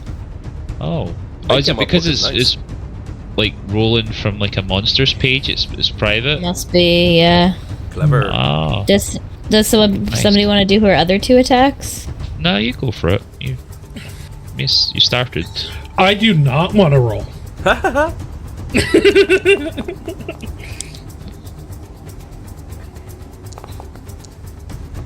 That should roll 2 more times. Alrighty. You go ahead and swing her damage on that. So she hits all 3 times, right? Yep. All 4 times, I mean. Okay. Rhea would have to roll a 1 to miss. Gives you an idea of this thing's AC. I don't mind telling ACs too much at this level of play. I found 19 and 50. the higher level you get, the kind of, unless your null crate's AC kind of becomes irrelevant. Okay, so that's just the flat damage, and then I'll do the radiant now. Oh, yeah. I think I did that. It's not making any kind of the dice on my thing right now. Holy Toledo. It's not making any sound, so I'm just assuming that it's coming up. I think it's because they're privately rolling. Yeah. I'm getting them. I'll put them as public right after, don't worry. As you as Rhea tears into the first Death Tyrant, leaving it badly injured. I'll just throw up those extras. 18, 16, 6, and 23, and a whole bunch of other ones. There might be a setting to change that, but I'm not familiar with it off the top of my head. With Beyond 20, I don't use it enough. But I think there's a I'm setting. definitely not doing it on purpose, so. Oh, no worries. I can see them. Even if they come up as private, I can still see them. Yeah. Figured. Rhea looks over her shoulder towards the other Death Tyrants near her, gives a bit of a groan. Notices she's about ready to be pinned between 2 of them and seems a little unhappy with that. But that's it for her turn. Though she does have a bonus action that she can take another swing with her sword if you wanted to use her bonus action. She gets 5 attacks? Bonus action offhanded swing attack with the sword. Holy shit.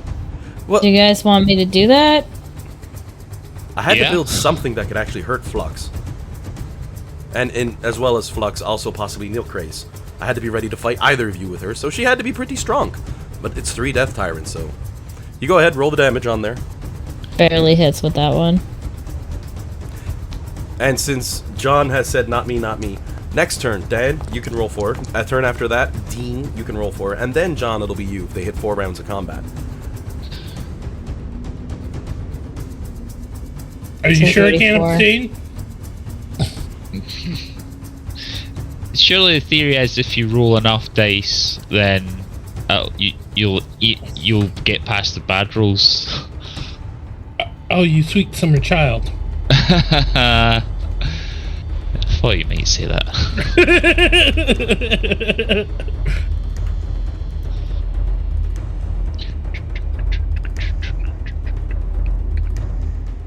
Alrighty. And that's it for the end of Rhea's turn. And as her turn comes to an end, and before the Death Tyrants start, you see the 3 of them floating in the room as their eyes begin to glow. The Death Tyrant triggering its legendary action.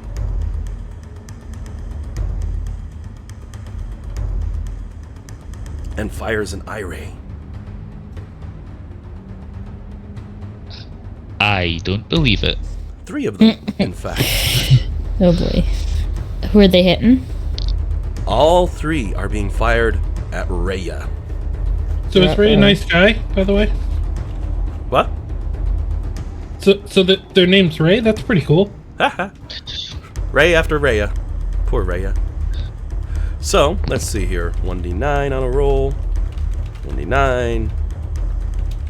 So let's find out what a 7, 8, and a 6 are equal to.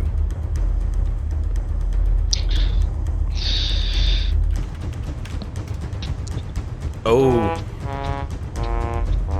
Rhea fails her strength saving throw against the telekinetic grasp. As she's picked up and moved 30 feet and thrown against the back wall, Rhea is also restrained as of now. He's shoving her out of combat range, good old 10-foot sword. But that's just the first one.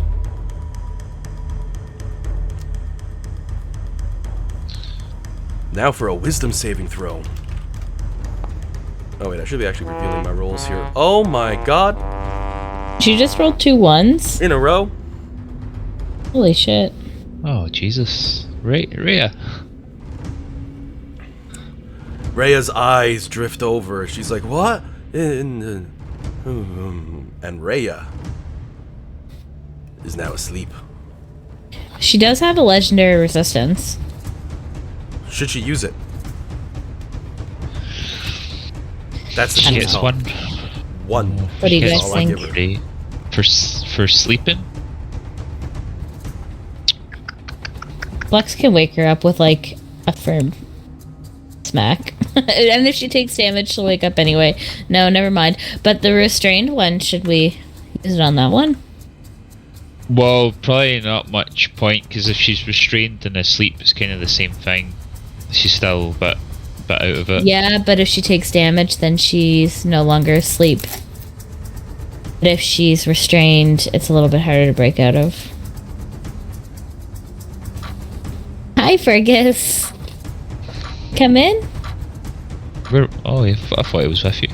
No, he went upstairs. Oh, okay. Come here. Doesn't like it when I go pee. He leaves if I move. Yeah, I don't know. I would. She nearly one-shotted it, so I don't know if maybe we should hang on to the legendary resistance. Okay, we'll save it maybe Right. for something more dangerous. Sounds good to me. Alrighty. As Rhea's turn rolls out and she falls asleep from the shot, the third eye ray flies through the air, striking her form. And you see her entire body turns to stone as Rhea is petrified, automatically failing the save since she was asleep. Oh no! So we should have used it. Well, that was the Jeez. yeah. Do we not have a turn to like? Isn't it 2 for petrification? It I only know usually because is. Flux. But I mean, when I throw 3 low challenge ratings at you, I gotta pump them up somehow. That means making their eye blast a little more dangerous. Rhea has 1 more turn. She is slowly becoming petrified. To be specific, I'll put the description of petrification array up there. It didn't go. Nope. It still didn't go. Let me get a notepad and retype that over. There we go. DC's not that high, but when the DM rolls 2 1s in a row, the game's like, you do not get to use fancy NPC. And now, since those were just legendary actions that happen at the end of another creature's turn, it is now the Death Tyrant's turn. And I have to roll once again, as the Death Tyrant fires 3 of its powerful eye lasers. First one's gonna go straight at Nilkrace, who's going to need to give me a wisdom savings throw.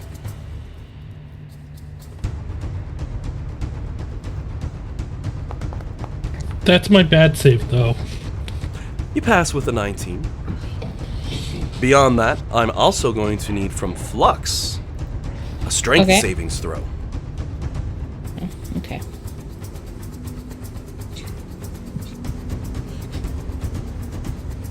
This has got to be Fluxy's jam right here. The 35, as it attempts to grip you with the same telekinetic powers it used on Rhea. You plant firmly to the ground, or maybe you forgot to take your claws out the wall, one or the other. And you do not move against the force of its telekinetic grasp. Angered, it fires its last ray at you as well. I'm going to need a dex save from you. Yep.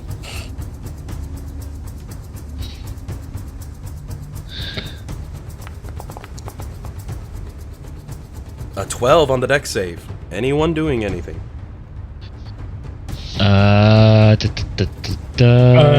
I'm just gonna raise my shield and block it. I use my Flash of Genius, making it an 18.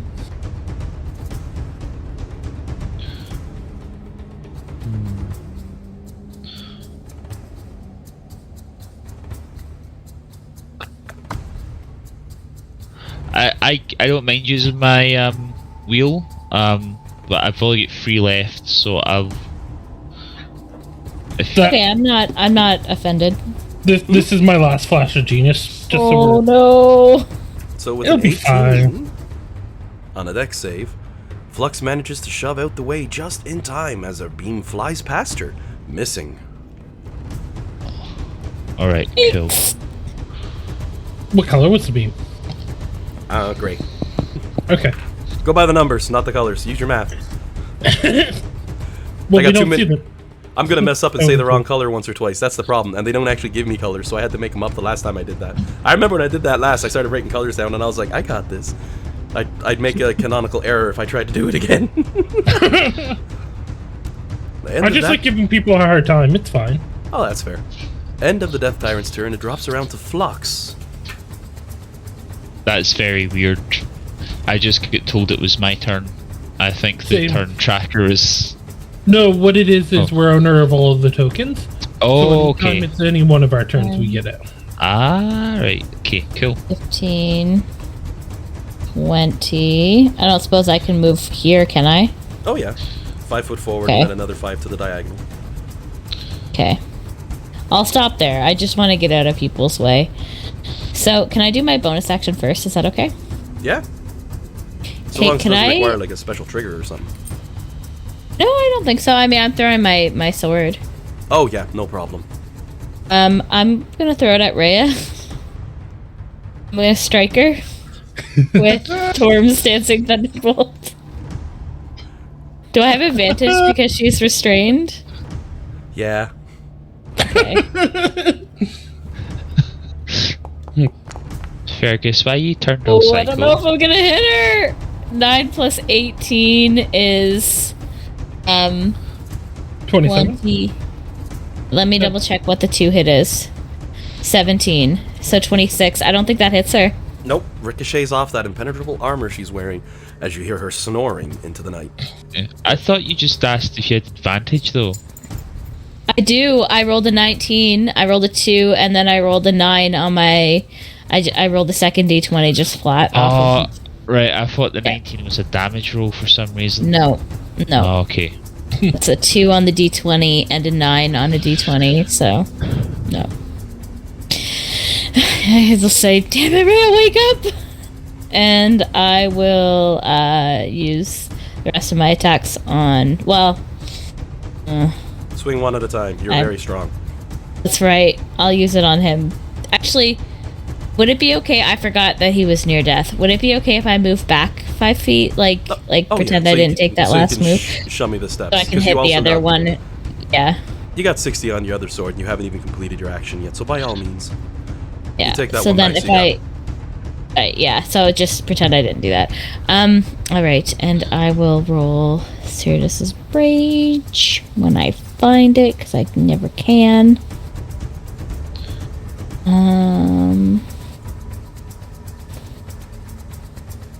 Another breaking the rules of D&D item right there.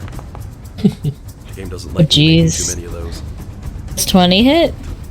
A 20? I think that might be an all-time low for Jillian. You rolled a 2! No. You know what this confirms? Unless you crit fail, you cannot miss, so that is a hit on the Death Tyrant, as you bring your sword down on the back of its ugly head. So you know the AC is 20 or lower. Yeah, I'll just, for my element type, I'll stick with lightning unless I know that there's immunity. And with a mighty crackle of power, your blade cleaves in half, carrying through some of the wounds left behind by Rhea, as the skull breaks under the force of your blow. Okay, so it's dead. So dead. So I'm gonna go over here. And I'll go over and nope, that's a bad idea. There should be enough space for everyone in there. I'm gonna attack that one. No, this one right here. Alright, so you go ahead and roll your attack rolls, and as you now know, unless you crit fail, you cannot miss. Yep. 29 is a hit, of course. I just said that out loud. I'm just rolling the 2 attacks first, and then I'll roll the damage afterwards. Yep. Oof, 35, man, it's worth it.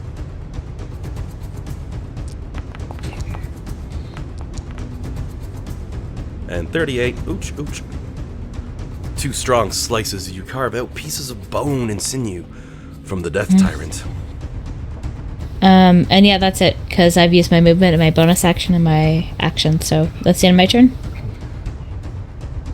As your turn comes to an end, both of the Death Tyrants are going to use their legendary actions and roll for 2 eye lasers that they fire at you. Okay. First thing I'm going to need is a wisdom saving throw from you. And since John asked, as a beautiful pink beam flies at your character. So this one I don't want to fail. Strikes you dead on in the forehead. A bright shining light as you hear, "We are friends, you and I together forever till the end of your time." To which your character probably thinks some of the lines along the lines of, trash that crap, what? As they attempted to charm you, but you have passed. As for the second ray, I'm going to make this one yellow. Because we're going to find out if you're yeller. Give me another wisdom savings throw. Okay.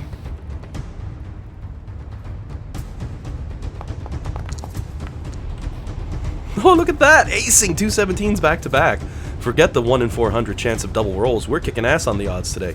You pass as the yellow beam strikes you, and you can feel it attempting to put fear into the very soul of your character.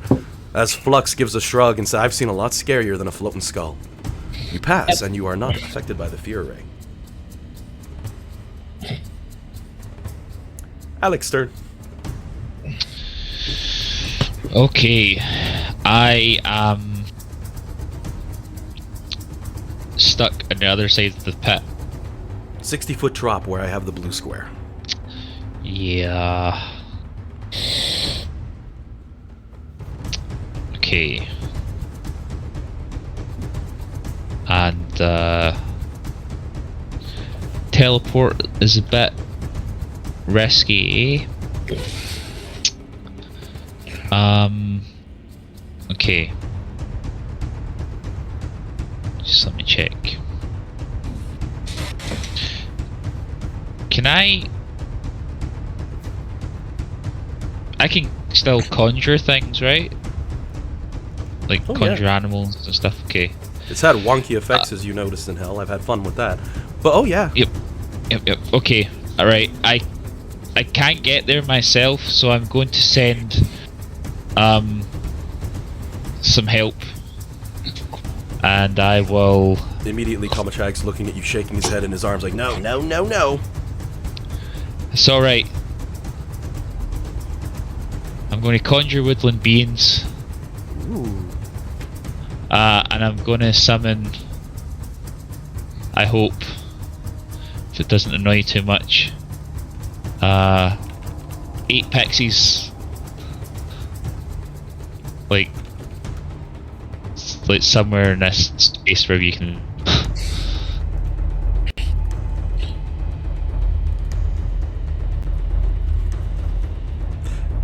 So 5 copies of Dan's other character appear, ready to fight. I think it was a pixie, right? Yeah, pixies. Because it's they're. No, my other character is a fairy. Oh shoot! I knew it was one or the other. I couldn't quite remember, but I knew you were one of the Fae and flying around, and it was really fun. Yes, they're a quarter CR, so I should be able to get 8 of those little guys. 8 Fae creatures of challenge rating quarter or lower. 8 of them do appear, and they will take all their action at the same time. Sure. I think I roll initiative for them. Yep. Give me 1 second. I'll do a quick import. Yep. Because it's the newer summoned spells that they go after you. Yeah. Okay.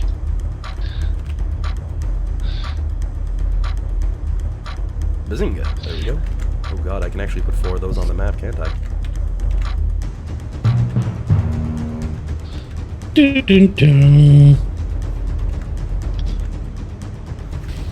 So that's all the time we had allotted for your turn. You'll have to wait till then.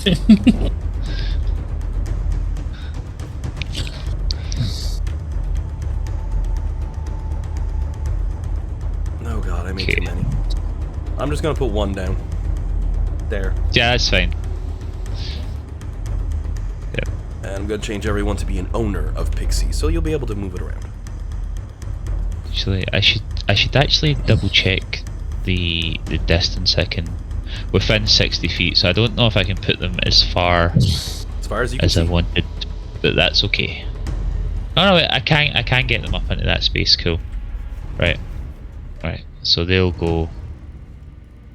I'll have conjured them some, like, I think here's a good spot. Hopefully they can hide a little bit from the tyrants in the obelisk, and there's 8 little helpers. You want to roll them into the initiative by all means. As mentioned, and because they say it in the spell, they do function as a group, but each one gets their own turn, so that's 8 actions for the pixies.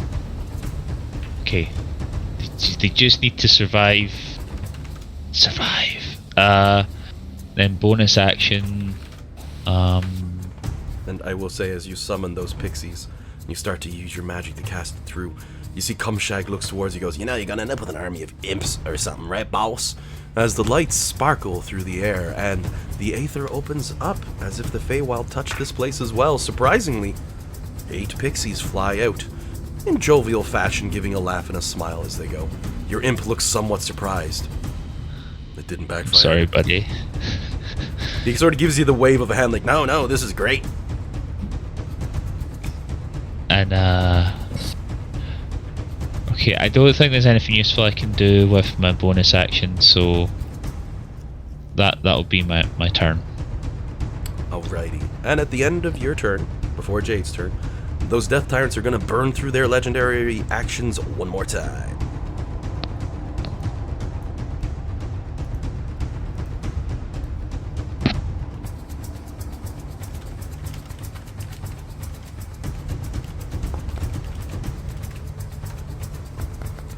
we got new numbers, a 5 and a 3.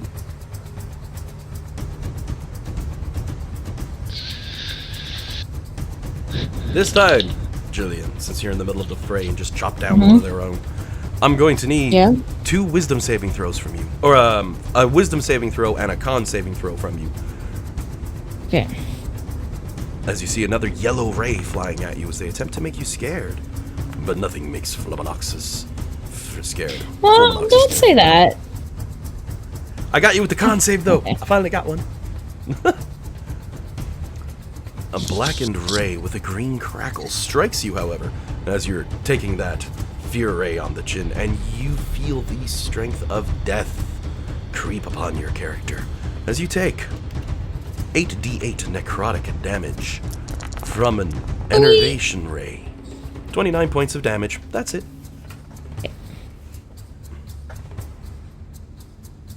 Jade's turn now. As you're seeing a disco party light up in front of you as these Death Tyrants are trying to kill Flux.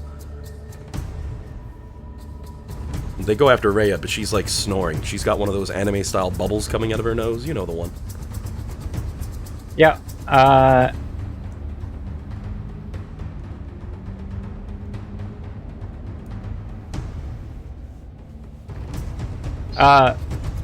I will grapple Alec and just casually walk over. Now, while grappling and carrying another creature, your speed is halved. Keep that in mind. Yes. I mean, you still So have 15 wicked crazy.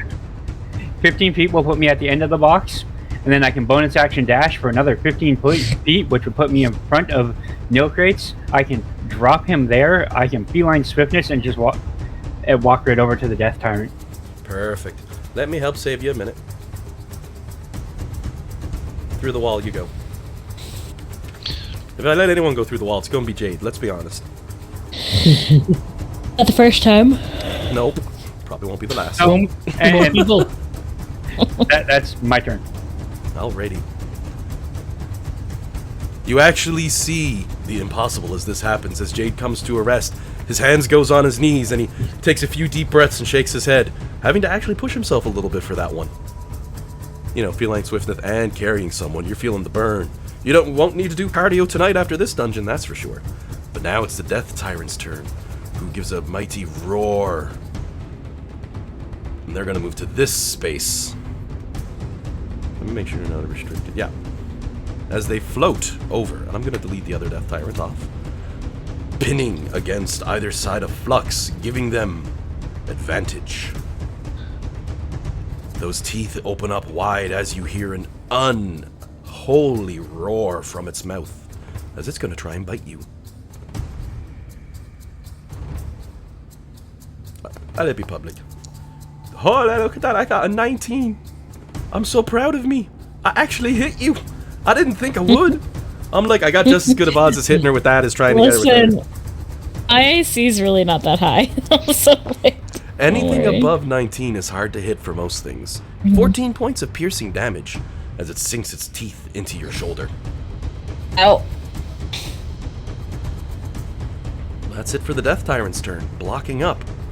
As we move over to the group of pixies next. Oh, wait, isn't it Jade's turn? Oh, right, No. yes.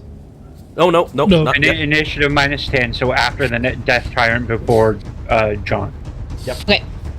I'm immediately backpedaling like she's right, and then it's like, too much stuff to remember with the Jades. I'm gonna have to add another Jade for this and give it its own initiative. Call it Jade 2. So, J2 Electric Boogaloo. Huh? Electric Stabaloo. You can wake someone up with an action, right? Yep. So, Pixie 1 will fly over and go, "Hey, listen!" Rhea swings her sword. Looks cranky, she's getting up. What? You're giving a bit of a glare. It's not a burning person. What in the 9 hells? I'll catch that fairy. You say, oh, wait a second, I'm in combat. What's going on? And your feet are rocks.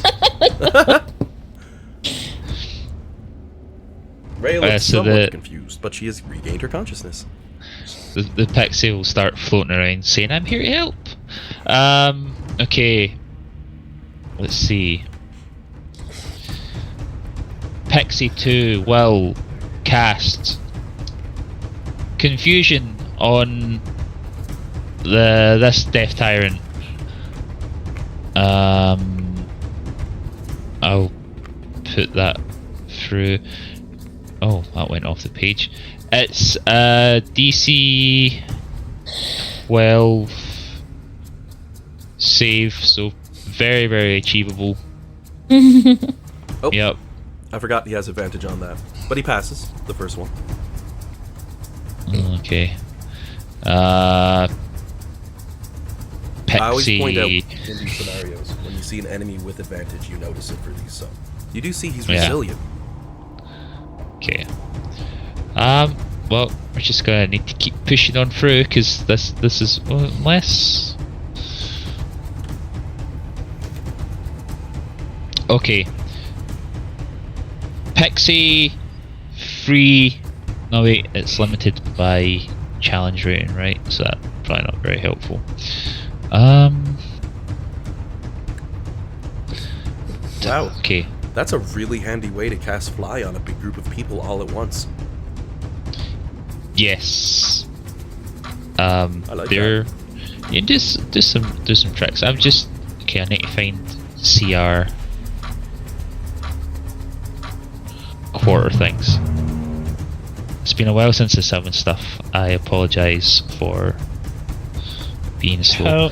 How dare you have to read through 4 new random characters? If it helps, be there's a slow link to their about it. page. Yeah, I got the page up. I'm now gonna do some more. I will call it fuckery. I'm gonna do some more fuckery. Okay. The Death Tyrants, are they floating up? Are they up off the grounds? Yep.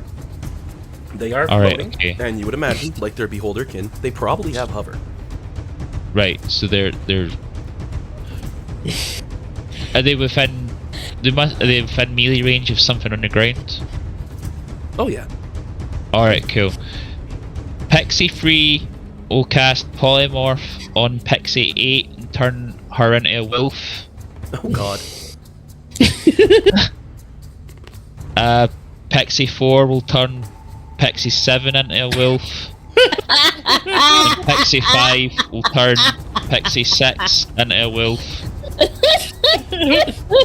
Pixies 2, 3, 4 and 5 are hiding behind the obelisk, and Pixies 6, 7 and 8 as wolves are gonna, it's the best attack thing I can do for them, are gonna run up and attack this Death Tyrant.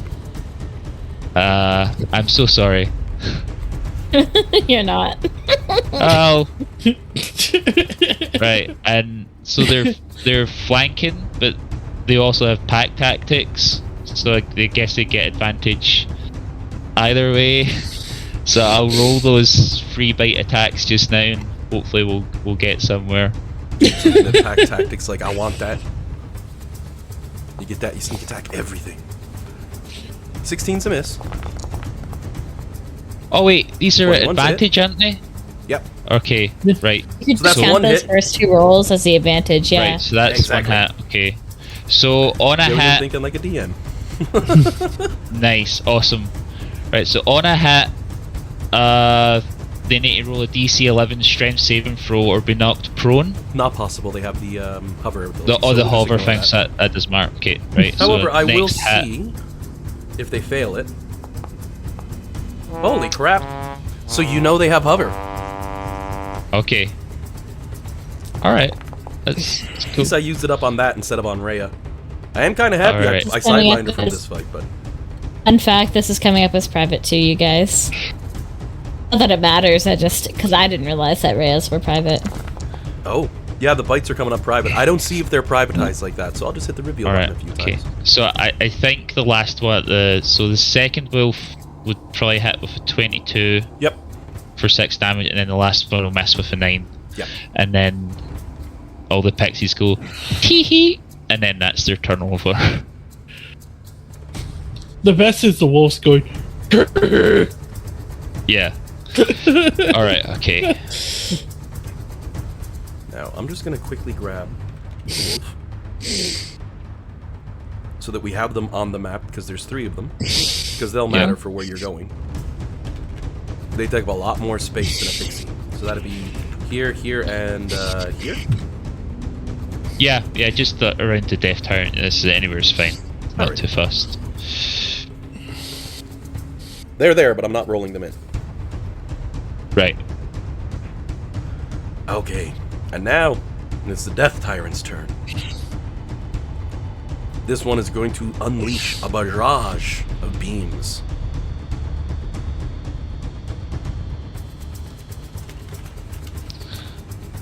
Beam me up, Scotty. Beam me up, Pixie, at this point. Alright, for Jade, I'm gonna need a con save and 2 dex saves.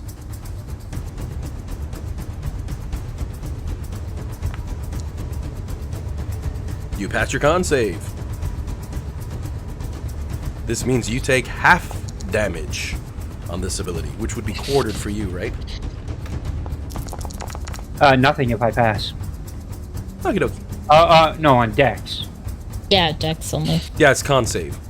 So you take half of 26 on your con save. As for your dex saves, they both pass, so you're able to dodge the slowing ray entirely.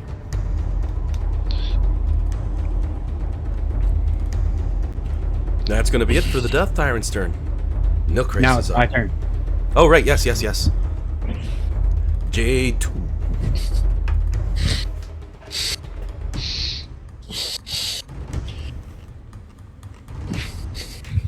It's like the DM In shows a there, bad guy John. who has multiple multiple initiatives, and Jade's like, I like that. I'm stealing that.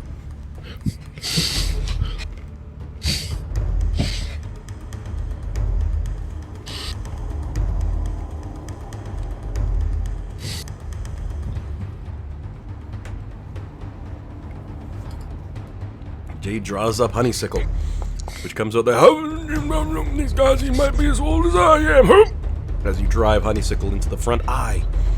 Of course, landing the shot. You know its AC is 20 or less, so.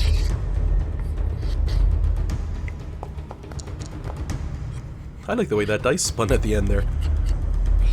Look cool on my screen. 45 points of damage. Is that last one poison? No, that last one is Honeysickle's ability. Whenever I roll a sneak attack, I get to add a die to it. Oh, fair enough. Death Tyrant's looking very injured by the strike that you make. Shaving off a decent chunk of the monster, though it's still standing.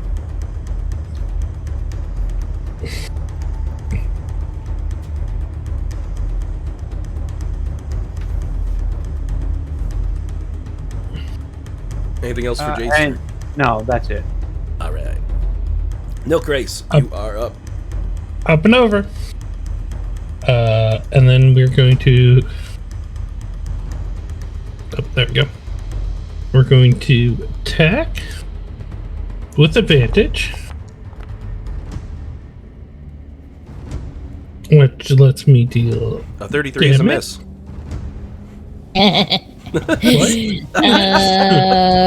What? You rascal. That being said, they are undead, correct? Oh yeah. Oh yeah, you use that Holy Avenger. Wait, did that roll 3? It might have rolled everything. Okay. It rolled the 8 as well. 1d8 So- slashing plus 2d10, and you got an 8 on that one. Was it on the other one? A 6. 6. So it's 27 points. So, okay. Whoever just did that roll, they summoned the cops. I heard it. They're like, bang the door. Open it up. That's illegal. Alright, and then I'm going to make my second attack. Ooh, baby. Hey, nice crit. Very nice.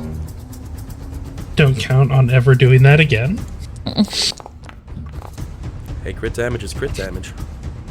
Did it do it as a crit for you? No, it only rolled the regular, so... Hit damage again. One more time.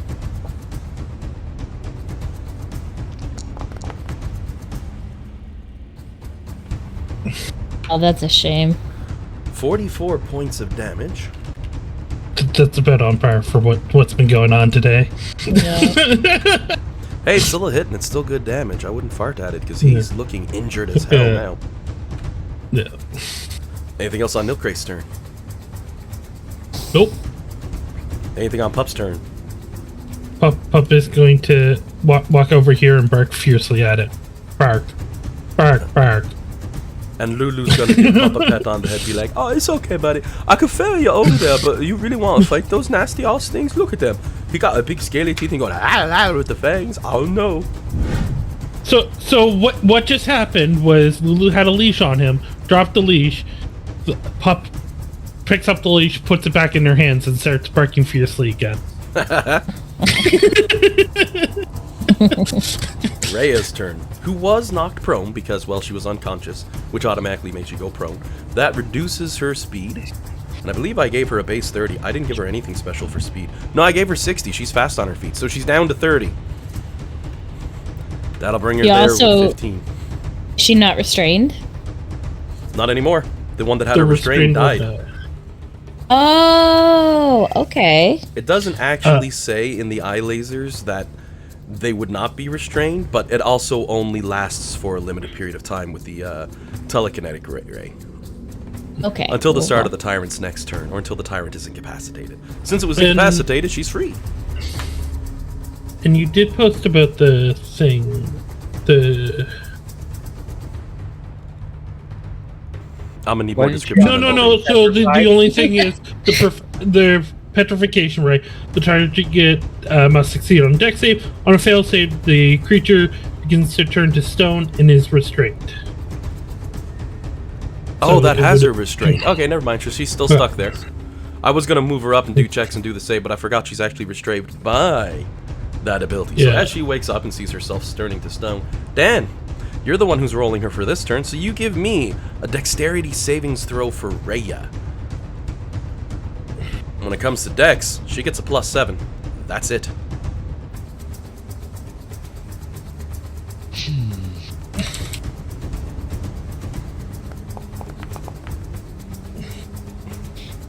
Nice. Well, probably do it. Rhea just flexes as she's getting up, and you hear the stonework cracking and falls off of her very beefy form. Looks over at Flux, gives her the body lifter thumbs up that Flux probably knows so well. You know, strength did this. I hate to be that guy, but technically she would have disadvantage on the roll. Well, yeah. I thought he rolled with disadvantage. Dan, give us another run, see if she fails. Sorry, guys. I can't help myself. Justice is blind to be impartial. Oh, even better. Perfect. Second John. As no faces. Dice Christ heard us. Dice Christ heard the honesty, and he rewarded us. All praise Dice Christ. All praise Dice Christ. No Crace looking over his shoulder. All praise. Can her strength even get her out of that? She looks, and she just flexes harder. My assumption is she would run up on the bad guy. The way I'm basically doing Rhea, I'm more or less controlling what fight she charges into, but you're all rolling the dice. So, Dan, you've done so well on your attacks. You go ahead and give us 5 swings, as you know Rhea is capable of, with Rhea. I would roll each one with advantage. You're trying to fish for a 20. But if you get 2 1s, she will miss, but it will take that for her to miss. Again, I hate to be that guy, but it's at the end of the turn that she makes the save. Is it at the end of the turn for the It's at the end evisceration of the ray? turn. Petrification ray, but yeah. Oh, the end of its next turn, not the start. Isn't that cruel? Okay, so she's still stuck. Nothing for her. Good job saving her life, Dan. Flux is up. Okay. One of these days I'll learn to shut my mouth, guys. Oh, I One of wouldn't these worry days. about it. You're keeping it fair. 99% of the time, I'm on top of these things. But with all the high dice rolls and all that, I'm just like, go, kill everything! So, Yeah. Dice Christ demands honesty.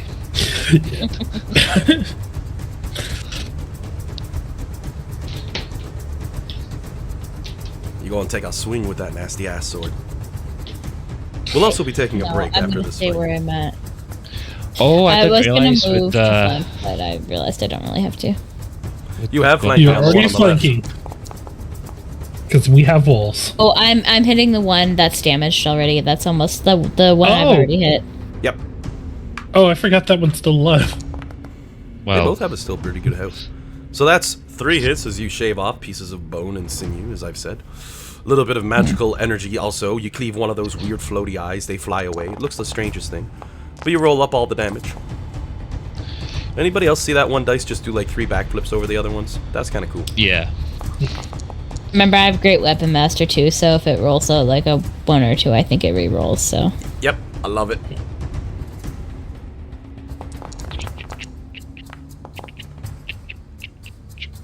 Alright, so let's have to get damage together on this.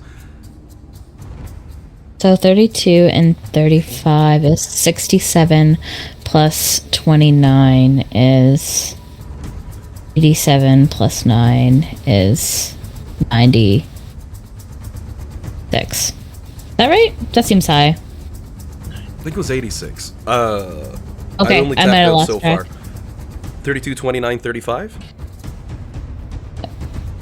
96. Yep, 96. That's spot on.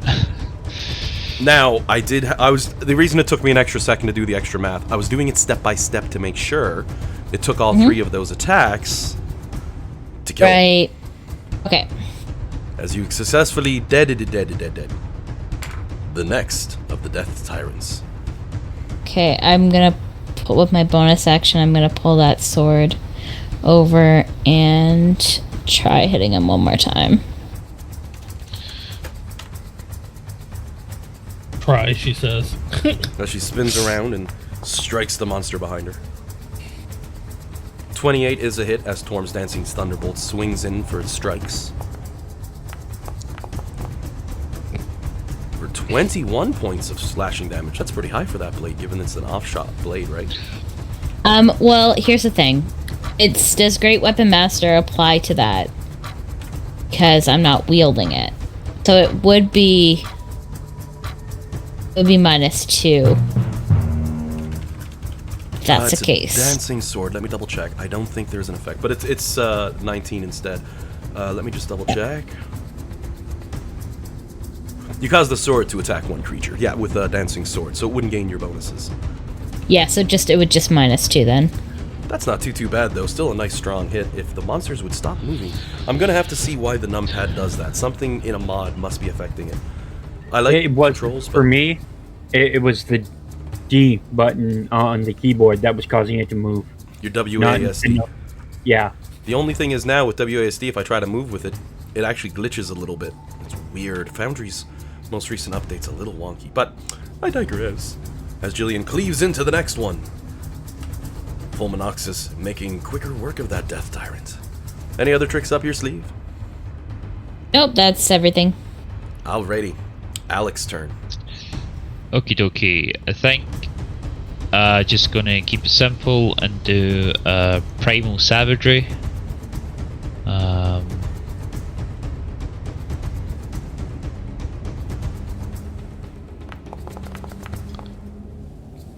23 to hit. Yep. Cool, and that would be a fairly absolutely atrocious damage roll. 1281. Oof. Oh dear. 1218. That's rough. For acid damage Yeah. as you burn the face of the beast. Okay, and that's me. Short turn. Jade's turn. 5-foot sidestep for that advantage, wah. Leveling up Honeysuckle for another shot, hey? Old Sword's like, oh, we're getting some action here tonight, you and me, what? Let's take her for the dance, hey? Oh, yeah, look at what I can do. Bam! Honeysuckle guides your shot just right as you roll a 20 on that crit attack. Look at that. You go ahead and roll up Oh. sneak attack, crit attack, super damage, my friend. You've been waiting for this. I want Like a to whole hear 2 all the sessions. dice roll. It's like 18d6. Woo! Oh my god, double max damage there. Yep. That's really nice. Man, I'm really happy I had Honeysuckle brag itself up for this one. Max damage on that, plus another 3 points of damage. That's okay. 23 points, and now for the Big Daddy sneak attack. Twice.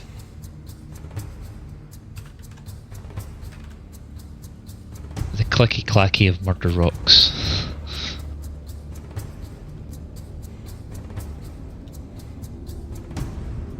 Did it not give you... Isn't it supposed to be 18 d6s for Yeah, your sneak attack? I hit the And you said critical crit. button and it didn't. It just says, yeah, it even says crit, and it only gave me 9. Well, roll another 9. That's messed up. They're like, no, rogues hit too hard anyway, and I'm like, all damage dice are doubled. 63 points of damage. Is that what I'm reading? Because I'll give you all a quick screenshot here. Yeah, 63. This should work. Maybe not. Might have killed it. Total 86. I've already taken account the other ability, and then, wow, that froze up. I got the screenshot in, but that's not what I wanted to do. This is what I wanted to do. I'll show you the page. 62 points before I put on that 63. Good job, Dad. Nice. Nailed it with Nice. 1 point left over. As the final Death Tyrant roars and falls under the strength of your mighty sneak attack.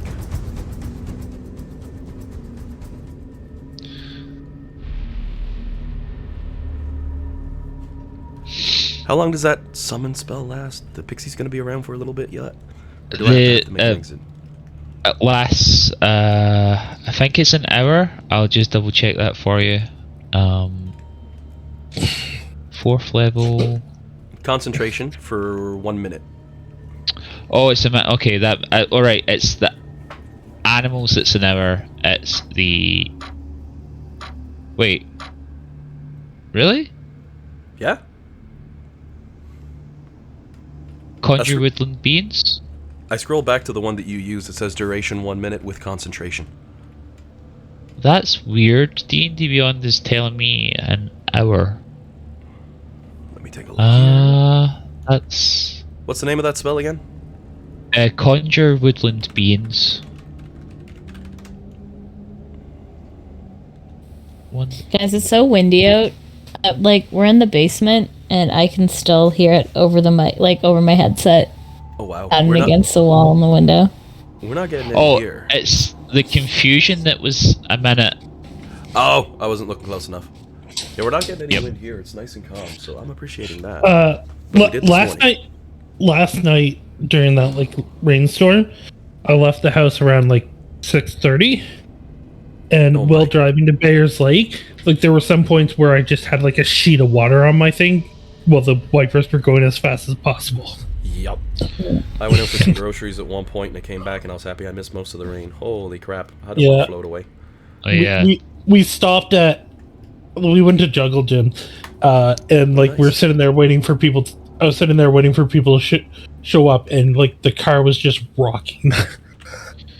Yeah, the mist was pretty bad. We were driving home around 11:30, 12, and it was like, oh, this is the start of Silent Hill. Oh god. Yeah. you're This not is wrong. this is just When how I- that works. I went home around like 9:30, and like the drive home was pleasant. Like it was a little rainy, but it wasn't too bad. Alrighty, everyone. Well, I think this is a good spot for us to take a quick 15-minute, mostly because I need to use the washroom. And keep in mind, you've got those pixies around for a few more minutes yet, and they do have a bunch of random magical spells. So Yeah, I think I'll keep the 3 pixies that were wolves as wolves for the time being. So 3 of the pixies are wolves, and 3 of the pixies are concentrating on polymorph, while I concentrate on the pixies being there. That's what Actually, a tangled web I weave. I took a peek. I do not see that it requires concentration either. It must do. Really? If it lasts an hour, it wouldn't surprise me if It it doesn't says- require. Yep. Oh The wait. Conjure I'm blind. Woodling? No, I just read it. It's right there. Concentration 1 hour. It didn't pop up. The little C that's in a black diamond wasn't loading on mine, and Yep. I scrolled to the top of Right. the page and it refreshed and came Alright, up. cool. DM's kicking himself. Thank you, Jillian. We No got some worries. friends. But yeah, you have allies for a little bit. But I'm gonna go ahead and Yeah. pause the game, and we'll take ourselves a quick break. I'll see y'all in All right, 15. awesome. Thanks. See you guys. Yeah. Have fun.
Alright.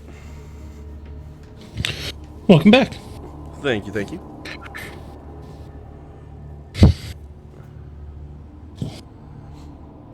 Oh. I assume Dan's back. Still waiting on the other two, though. I saw him go unmute, I'm sure. Oh yeah, I'm here. There we go. You're here bringing all the top rolls today. You're just like, watch this, I'm just gonna roll stupid high through these. Don't even need to at this point, but I'm gonna do it anyway. It's fun to watch. All honesty, my favorite part of that entire fight was I grapple Alec and just casually walk on the wall. Yep. Yeah. I'm basically like, you're gonna about to use all them super speeds, ain't you? Like, feline swiftness. I'm like, there it is. So, I was about to do pretty much the same thing, but you beat me to it twice. I like these sort of dungeons and these sort of traps. What seems simple gets complicated real quick. You weren't in a rush, you could have just crawled across, but nope. John's like, I'm gonna burst the door open, and the DM's like, oh, please do. Please, please, please. And you did, and it's like, yes! Fight time! First rule of Fight Club is... I definitely waited for everyone else to give the go-ahead before I did it, at least. Oh, definitely. It wasn't a Leroy moment, you know what I mean? Yeah, it's I'm going to do this, and I'm clearly thinking this is a bad plan, so everyone else has to agree before I do it. Holy crap. And as mentioned, I gave you a pretty strong NPC to give a boost for these fights. But never did I think in one of the generic fights she'd get pinned down so badly.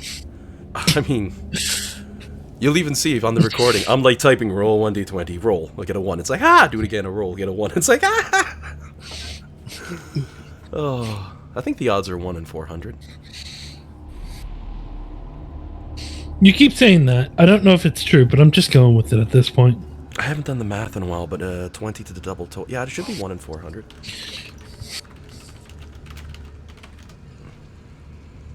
Yep, 1 in 400. I just did the math quickly. I remember I did it once ages ago because it came up in regards to advantage. I'm like, you got a 5% chance of failure on this because it's an auto failure. Or you can bring it up to 1 in a quarter of a percentage. That's just insane. I am 99.75% sure I can't screw this up. Other player looks over. I'm about 95% sure, bro. I'm a little jealous. And you get Dan who walks up, cracks a knuckle. Failure.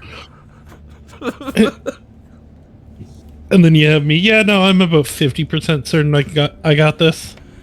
But I was so happy because right at the start of the trap, I'm mentioning the gears and the pistons and all that, and we get to round 2, and I'm like, and there's gears and pistons, and then Alex speaks up, are there gears and pistons? I'm like, there are gears and pistons, and Dan's like, this is my bag. I'm just assuming. I was under the mentality that the wall went all the way down, so I wasn't actually standing behind it. Oh, yeah. And that's why I didn't go after that objective at first. And most times I've stuck you in a dungeon with traps, they're disguised well enough that disarming them requires a severe teardown first. And that's only happened for you like once or twice. Yeah. Normally we also have like someone go disintegrate. Yep, that helps too. Except I had these walls lined with lead. Okay. And you're just like, it doesn't make a difference, it disintegrate, not see invisible or detect magic. Alex, like, I really wanted the balls to stay this time. I love, sometimes I love springing the most incredibly complicated, detailed, dangerous super trap. And one party member goes, oh, checkmate! And I'm like, yes, that is, move on, very good, and I clap happily. I look sometimes on Reddit and places and people are like, they defeated my super monster, make me so mad! I'm like, dude, it is technically players versus DM, but why aren't you happy for them? Yeah. And they're kind of like, I forgot I'm supposed to be happy for them, now I feel bad. I think my favorite was that first disintegrate. You just blew a hole in the problem. Like, yeah, like the thing was rising up to crush everyone, and everyone was panicking, and Nimbar just casually swaggered over. Goodbye. Well, it's kind of like you walk over, crack the knuckles, crack the neck. I can do this one time. Boom. Yeah, and you're like, wait, does that work? Read. Yeah, no, that works. That works perfectly. Everything is safe, and everyone's like, huh.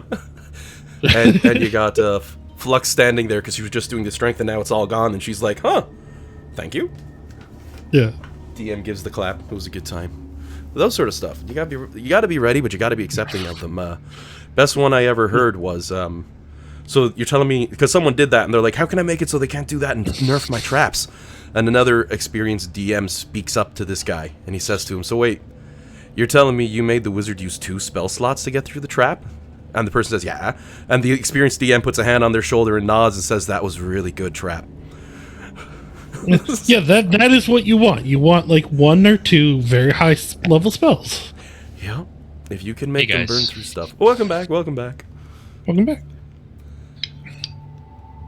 Oh, Welcome back, welcome back. I heard Julian there. I was just in shock because I was looking at TikTok very briefly, like right after our break, and there was this guy who had like a mini house. Like he converted a double bus into a house for him and his family. Oh, fun. I was like, yeah, theoretically, yeah. And then he's talking about he was like, oh yeah, this is where our office is, this is where our table is, and then he goes to the upper deck in the second part of the video, and he's like, yeah, this is the six bunks where our kids sleep. I'm like, hold up, 6 it's kids? 6 kids in a bus, I'm get a tiny home bus, like, How are those sure. kids still alive? Spouse comes over, puts their hands on him, and they're just like, I can't keep my hands off him. you know, like I'm all for the idea of like, especially if like you're a young couple and you just want to get it out of your system, like, or if you have like 1 kid, 6 kids We in have a 4. bus where you don't even have their own rooms. They just have bunks that they sleep in. That's it. I couldn't imagine. That's Come nuts. on, that doesn't seem fair. I'd like the kids would drive you crazy. You would strangle your own kids. You just get that one kid sitting there playing Final Fantasy on a PSP all the time with headphones in the back corner of the bus 24/7. Someone's like, how do you deal with it? And they just look and it's like, it's just like going to school every day, except it never stops. Back to the game. Sorry, I picked Final Fantasy because I have to if I'm chatting with John. It's okay if I use it as a joke, I just avoid the mechanics. It'd probably be the one instance where John doesn't mind Final Fantasy if it's keeping a child quiet. Oh, that's fair, that's fair. You're not wrong. But no, Jillian, I'm 100% with you. I couldn't imagine. I was with them until he said 6 kids, and I was like, no, sir. Yep. No. Nothing That wrong. borders on child abuse in my eyes. A little bit.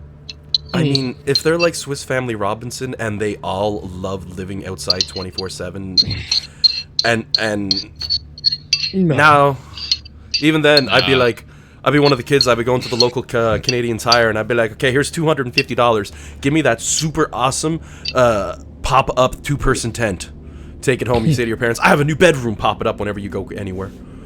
Yeah. Frig. That would drive me. Oh, that's too much. I was totally with it too. I'm like, that's kind of cool. 6 kids. Okay, maybe 1, 2, possibly. But 6? Yeah. Well, Yeah, no, exactly. Like, I was all for when it was like adults. It's like the Brady bus Maybe, lives on yeah. a bunch. Brady bus lives on a bunch. Oh my word. Not even a Magic School Bus could make that shit work. But yes, D&D. Yes. Oh my word. That one just blew my mind for a minute there. Totally caused the DM to seize up. Like, what? right. Whose phone number is that? Nope, not mine. Oh, do you guys want to hear about the healthy snacks that Dean and I decided, like, opted for when we went upstairs? Can't be as Dean bad as made, chocolate like- covered peanuts. Dean made, like, a nice yogurt with, like, some oranges in it and a little drizzle of honey for sweetness because it's plain yogurt. Oh, nice. I had some chips and a Pepsi, and now I'm eating peanuts. You know, healthy choices. That seems nuts. Oh. Speaking of finding stuff, I found this. Oh? Yeah. I hope you don't want one. They're like $2,000 starting bid. What? What is it? As soon as it loads. Well, speaking of expensive, I was talking to players on my other game, and the pay-to-play game, and we were talking, they say, I started playing Magic cards, and I'm like, I ain't going down that rabbit hole. And they're like, they told me I had a nice card, this one's $20, and they're like, there's some that's worth a lot more, I wonder which ones are, and I'm like, Here's a link to Black Lotus, and they're like $60,000. Here we There go. you go. That's Oh a my stuffed animal. god. That is a stuffed animal. Yep, you can see it, but oh, that's a good job on that one. Where is it? It's in the Discord. Okay. Left off big pictures. The stuffed animal? Yeah, that's a stuffed Oh. animal. See. Where I originally saw it was there was 4 of them like laying on a log, and I'm like, oh, it's a bunch of wolves just laying on a log. And the guy walks up and picks one up by the throat. I'm like, wait, what? It's either the Yeah, best puppy ever that's- if you're pulling that stuff off. Wow. That's really good. It's only if you start to really scrutinize the legs. Yep. Yeah. Yeah. Legs are really the only giveaway. Back legs in particular.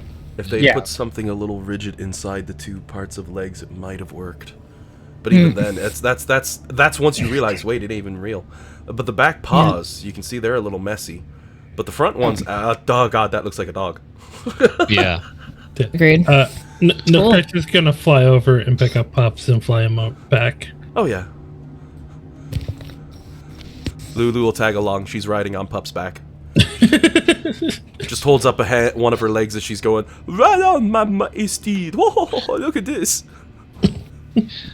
I think the 5 pixies that are still in pixie form will start floating around Lulu. And she's watching the bushy go. They're doing like dances on her fur, and she's having the time of her life. Worth the spell slot right there. Lulu sort of speaks up. You know, I normally don't trust any of the Fae. And one of the pixies even lands on her nose, gives a frown and a nod, like, yes, of course you wouldn't. That's the way it goes. But Lulu, big grin. That's the correct answer. This little pixie, though, oh, they hate violence. They don't like doing us a problem. Well, I do like to play some pranks, so y'all watch out. They might get you. And I'm gonna be honest, I might help them. Ho, ho, ho.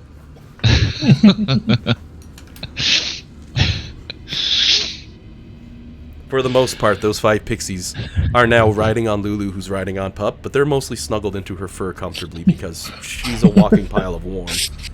Yeah. Like that one time Bellamy almost froze to death, Lulu just flops on her. The pool of water that gets you cold without you knowing it. And then she had to go in the bag of holding. Oh yeah. Okay. I'm going to abstain from choosing a direction because that was awful. To be fair, last time I chose the direction, I've made 2 poor choices. Oh. At this point in this room, besides the gigantic obelisk in the middle of the room reaching up towards the ceiling, it's fairly barren, and of course the 3 corpses around. A door to the north and a door to the east. North. But I'm not opening the door. I was just I'll going to ask ask Jade if he wants to take a look.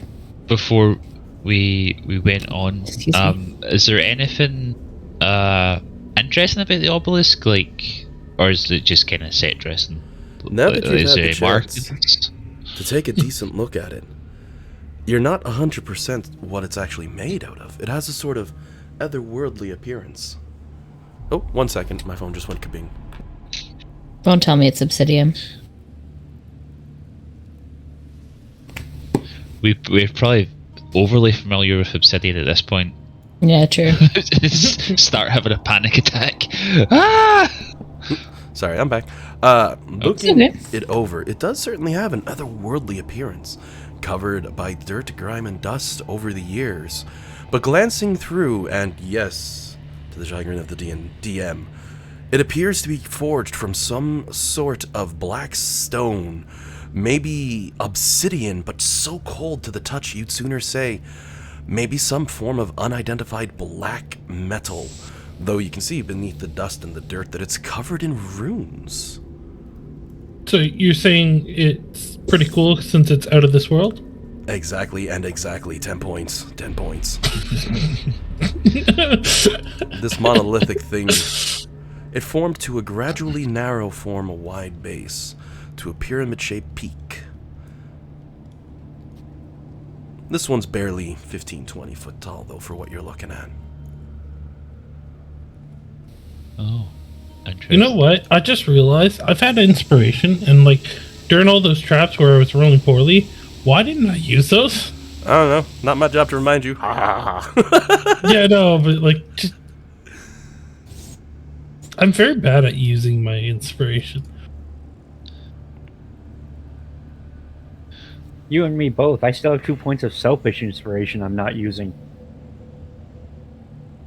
Oh yeah, I forgot about that. Yep. Those are dangerous, though. Sure, they'll give you that inspiration, but there's almost always a cost when they've been used in the past. Yeah. Something else happens to everybody else that's bad because it's selfish to use it. It was selfish inspiration. But you know what? Sometimes you need that win. People take one on the chin. Is there any... Can we make sense of any of the runes? Nope. But this Okay. monolith staring upon it certainly radiates some aura of arcane energy. That's for sure, now that you have time to sit and stand around.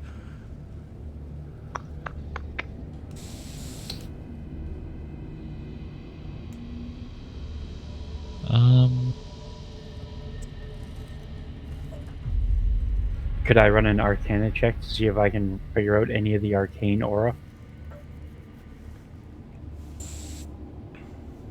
Not directly. You can try a knowledge history check, though, if you'd like.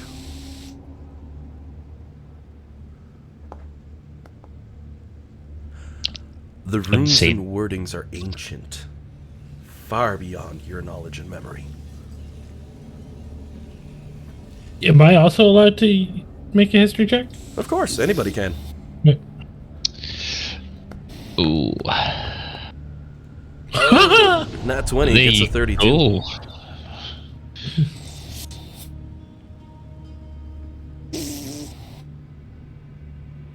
Glancing over this obelisk, the runes are ancient, thousands of years old, predating any societies you presently know of. The only thing that would come to mind, due to your character's advanced knowledge of magics and the ways, would be the Netherese, a group long since lost to this world. Thousands of years ago. This looks like it might belong to their culture.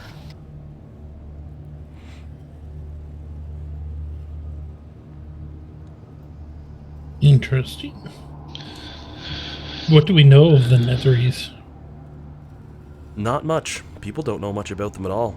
An ancient, powerful, world-controlling organization, group, most likely an entire kingdom that once ruled over Toriel from every stretch and corner that was known before they ultimately and completely disappeared.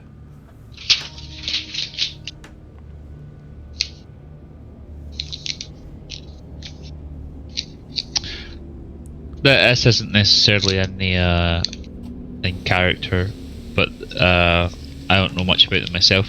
Were they the ones with like the flying cities and stuff? Yeah. Right. Okay. They have their necropolises and stuff like that.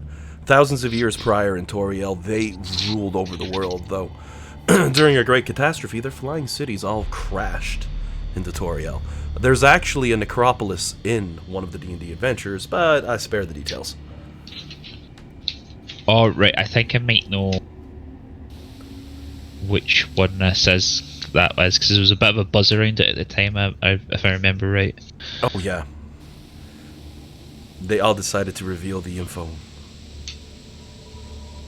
Huh. Okay.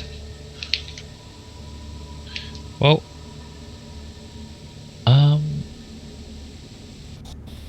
Kind of stumped for ideas on what to do with it, so with the Further brain work boxes.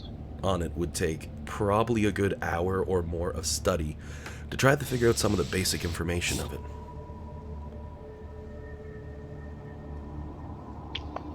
As for those who are curious, I'll throw up a picture in the Discord handouts. This isn't remotely what you're dealing with. And I'm going to mark it as a spoiler of what another East City would look like after it's crashed down. This is just for comparison's sake.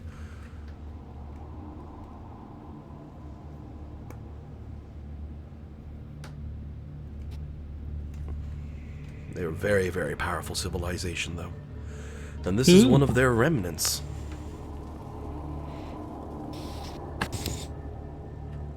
Crazy thought from the rogue. Should we identify it? If you want to, yeah. I'm only asking because that means we have to reach out and touch it.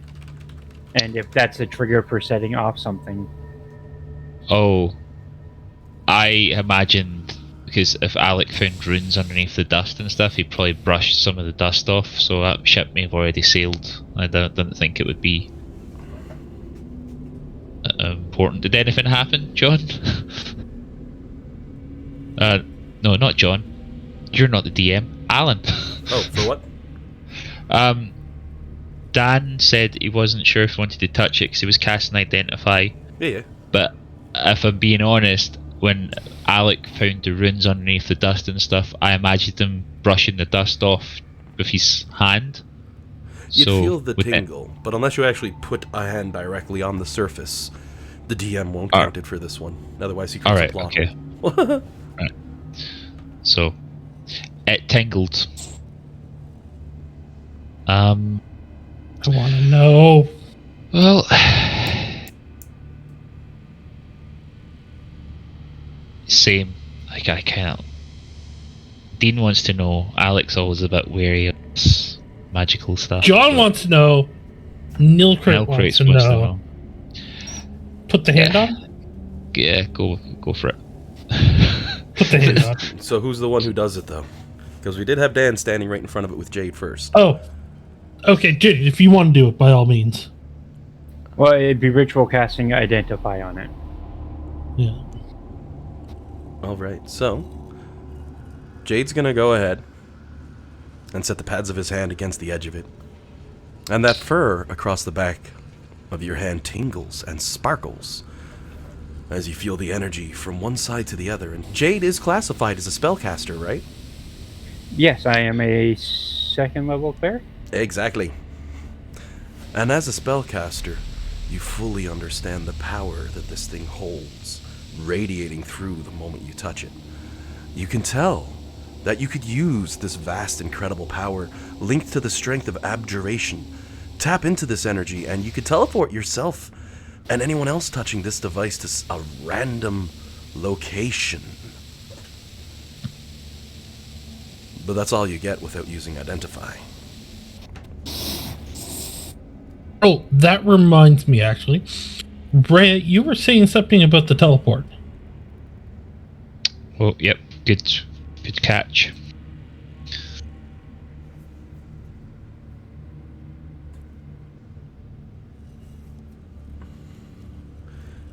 Ray will give you a side-on glance as you're mentioning this and give a nod of her head. You can control the distance, but you cannot quite so easily control the direction. This far away from Mephistar, his magics stretch across the land and limit our capacity. So you're always teleported away from Mephistar. So if you have a way to tell exactly which way you're facing, you know how far you'll be thrown. But the only thing you can control is the distance. Makes the landing a little tricky to score. Oh, the compass. The compass tells us. The compass points directly to Mephistar, so we know which way we would be going. Juicy tidbit. Hmm? Who can all teleport just now? Rhea would also clarify as well as you're saying all these things. Oh, and don't forget, there's some wall in the way whenever you teleport. It's odd. It's like throwing a ball off of the floor, watching it bounce off a wall and return to your hand. Except you're the ball. It hurts a lot if you try to teleport. You tend to bounce around a fair bit in this conundrum of a magical defense set up by Mephisto before you would find your feet landing on the ground. The DM making a translation note that any teleportation automatically includes 20d6 points of bludgeoning damage that cannot be reduced.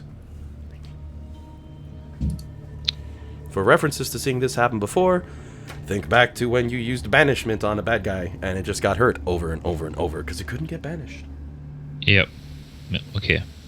And a different level of hell. No, that was Bellamy. Yeah, no, but I thought that was in the first level of hell. Maybe. My memory's not that good now. Ooh, pardon me. I have coffee. I can't remember either.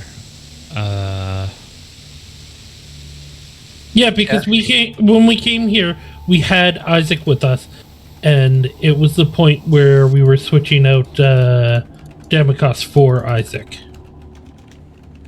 Yeah, and it was Kieran's that little break. shadow thing. She Yeah.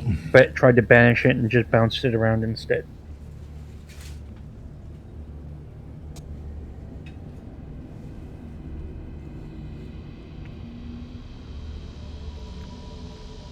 So I'll relay that this will teleport us randomly, which I figured out from just touching it. I haven't identified it yet. Do we want to sit and wait to see if we get different information from identify? Sure. When in roll. I'm a fan. Okay, I want to know. I'll ritual cast identify then.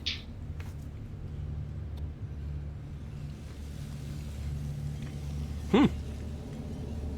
11 minutes later, it becomes tomorrow. As the clock rolls over to midnight, and you use the identifying capacity on such an odd and product, you find limited information provided, but one thing you can certainly confirm.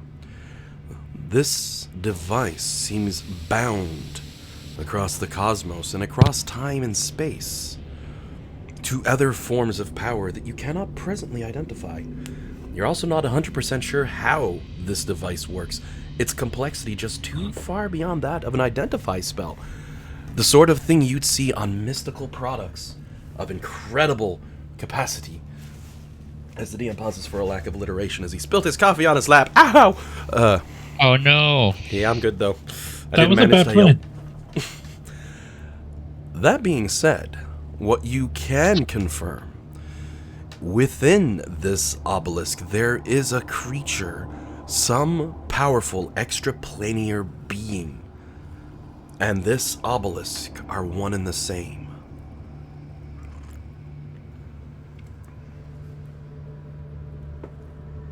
I want to spend the time, but I don't think we have time to figure that puzzle out.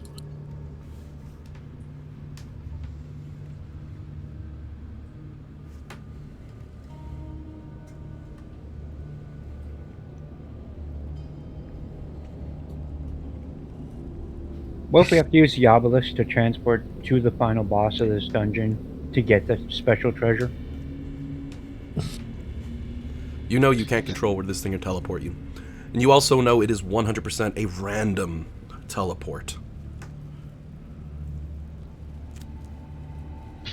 Sounds like it would be. Sorry, you cut out there. You said it sounds like it would be. Yeah, I was halfway through forming a sentence and it just went. I'll see you later, dude. That sounds like it would be quite the gamble, like something like that. That'll do for my cobbled together sentence. That's fine. Okay. Yeah, the thought just abandoned me, so I'll see you later. Interestingly, I will add, the pillar isn't indestructible. There's nothing on there that would prevent you from damaging it.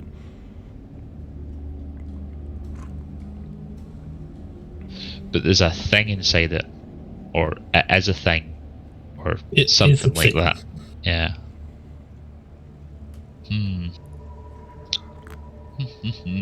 Sadly, this device is incredibly too powerful and complex for an identify spell to give much more information.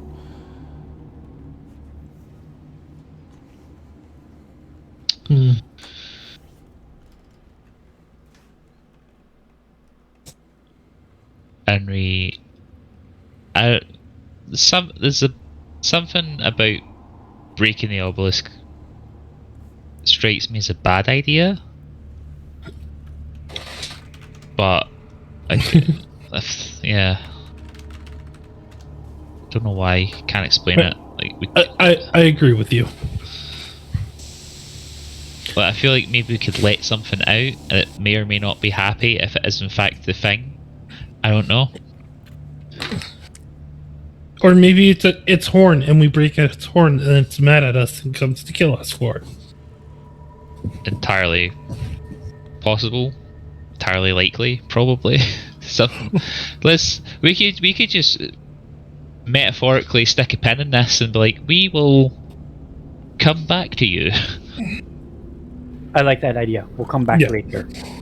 Yeah, let's let that percolate in the old noggin. Maybe we'll find other hints in different locations. Yep.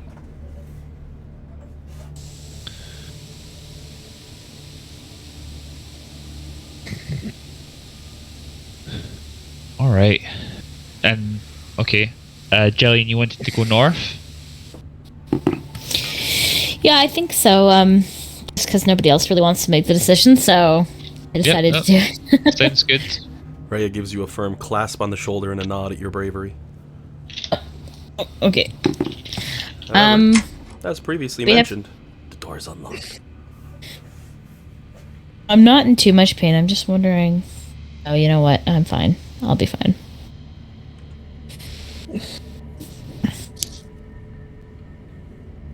Did you get you want a potion or something? Or I can give you some temporary hit points. Oh, I'll just cast a spell. Give myself a bit of a boost. You want healing potions? I got healing potions. No. You guys forget, we picked up 100 healing potions. Did we really? I didn't know we had that many. Yeah, we went when we were at one of the stores. I have it written down. We bought 100 healing potions. Can I have like 3? I thought I was sitting pretty with 10. I was gonna down some potions, but yeah, sure. Sounds like we don't need to be careful with just now. So No, Lulu, no. I'm not even missing 70 hit points. I was thinking for Alec though. She's like, Oh yeah. I can do some healing, and Jake just opens up one of his cloaks, and there's like 50 healing potions hanging. He goes, We'll just chug 3. We all just kind of look at him for a minute. How do you stay so quiet with all them and it's just your jacket? All right. Okay. Oh, why didn't I definitely pictured it as a trench coat moment. Like, you want a healing potion? buying? I got some healing potions.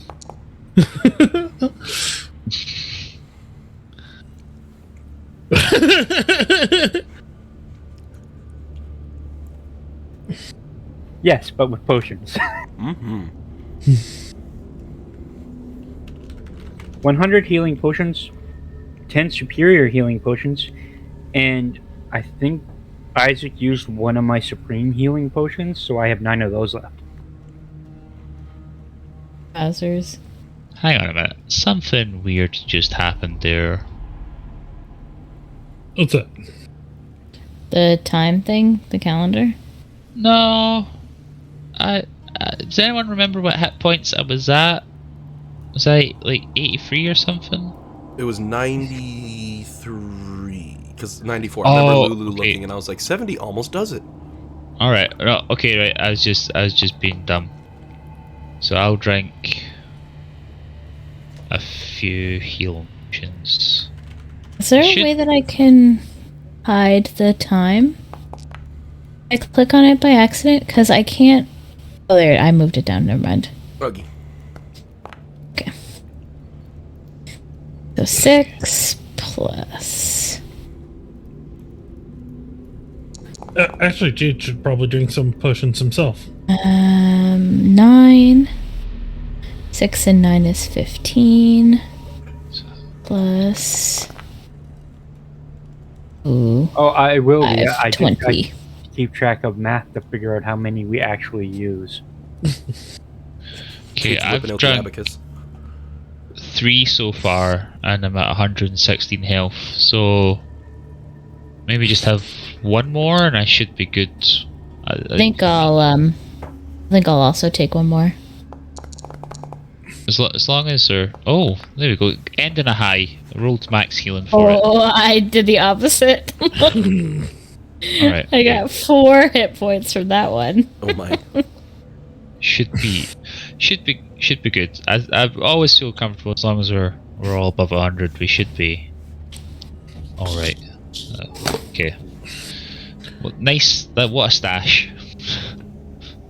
Good So job. between the two of you, used 8. I think we used 4 each. Yep.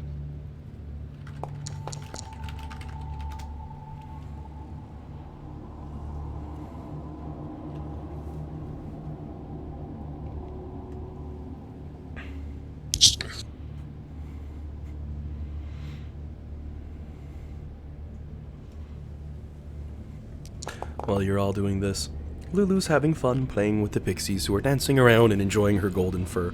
At one point she looks extra excited because the little pixies, 3 of them, have caught a few strands of her fluffy hair and have been jumping over playing hop jump and hop skip it looks like with it until they're done, and Lulu realizes, to her big bright smile, that they braided her hair.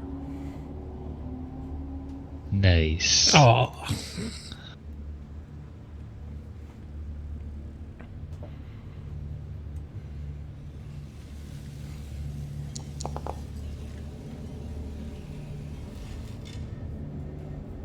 Oh my god. That's adorable. The Lulu? Lulu. Yeah. Yep. That's Lulu usually when she's trying to trick the party into doing something for her because she wants cookies. That's the Lulu you get.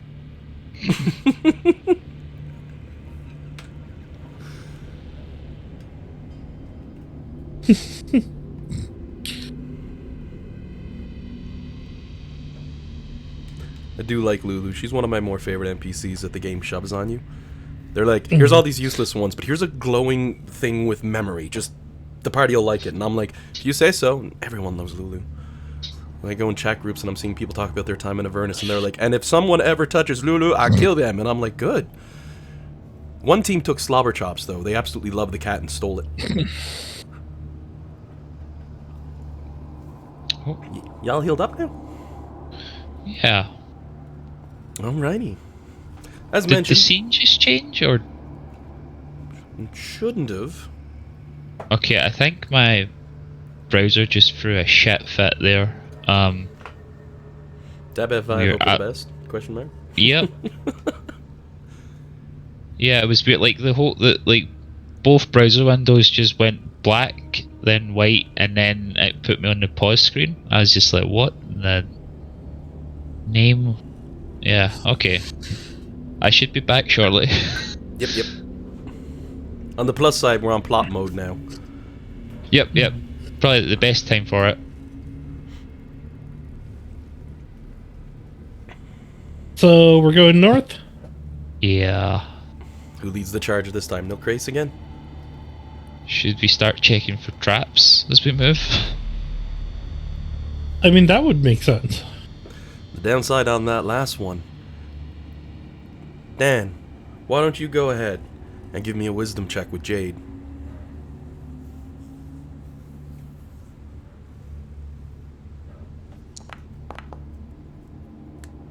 With a 17, as Jade gives his jaw a rub and thinks about it, your instincts as a rogue, looking at that room and then seeing the trap spring, your instincts would tell you that this is a true pyramid, in that those traps aren't going to be detectable.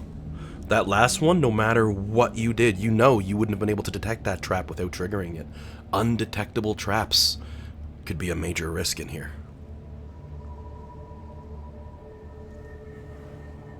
Milkert starts floating above the ground a little bit. Yep. I'm kidding. I think I should still trigger the traps, but Hey, whatever plus you can give yourself. yeah. Well, it's just like that way. If like it's a pit trap, right? I can fly, so no one Yeah. else has to go over it. Oh, more Lulu pictures. Oh yeah. Let's say that last one is Lulu when she's trying to convince the party to do something for her. Not anything The serious. last one I saw was the one with the braid, so that makes a lot more sense now. Yep. This one is her when she's sitting at the table asking someone for their last piece of chicken.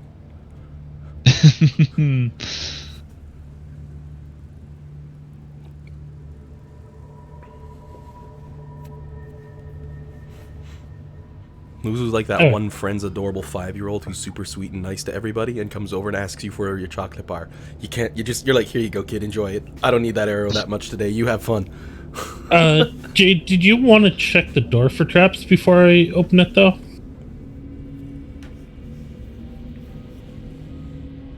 Okay.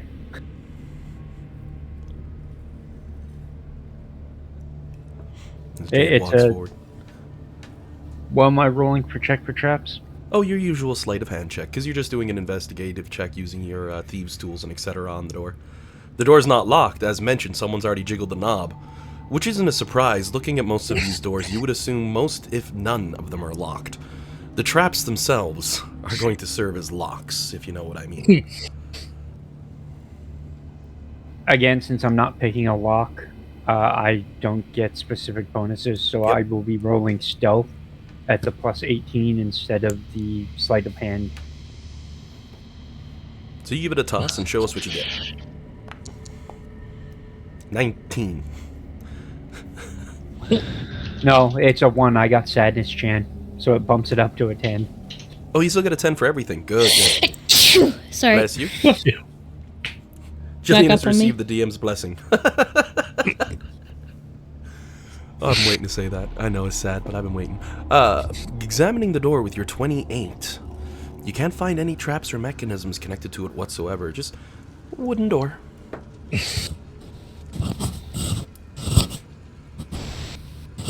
Sorry, I was rubbing my eye.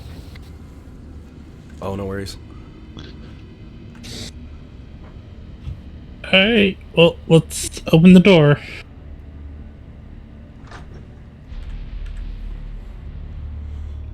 Peering out, you can see a long hallway opening up somewhat at the end, some detritus in the corner up ahead, and then a right-angled turn. Beyond that, what appears to be another room in the distance you can see because of the lighting being slightly expanded. Try to ignore that, because if I did, I'd put the wall here, but I like having it there for the sake of efficiency, you know. Seems right.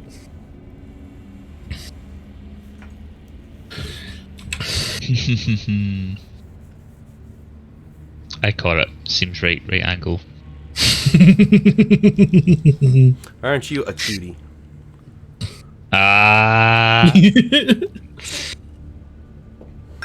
That's an interesting angle you took there. It's a rather obtuse comment. Alright, so we got a path going north and south. I'm not a big fan of geometry, but I could keep going. A path heading north, and a path heading southern east, as you can see, leading to another doorway, quite firmly closed. But to the north, what appears to be another large construct laying across the floor, similar to the one that you saw earlier. Piles of mummified corpses lie at weight in the corner, and one clearly bandaged on top of a table set ahead of you. Guys, there's mummies. Lulu, who happens to have that ability to be over the fourth wall, leering over your shoulder, nods and says, "Yeah, those are mummies. I've seen them. I had a mummy one time. She was very nice." Ho ho ho. I was going to ask, is there daddies? Lulu points towards the statue. "Yeah, one by the look of her. Oh."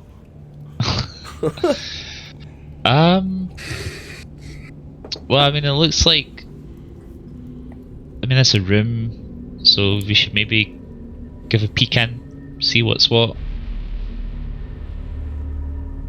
So I know this is crazy, but John just wants to throw a fireball in there and be done with it.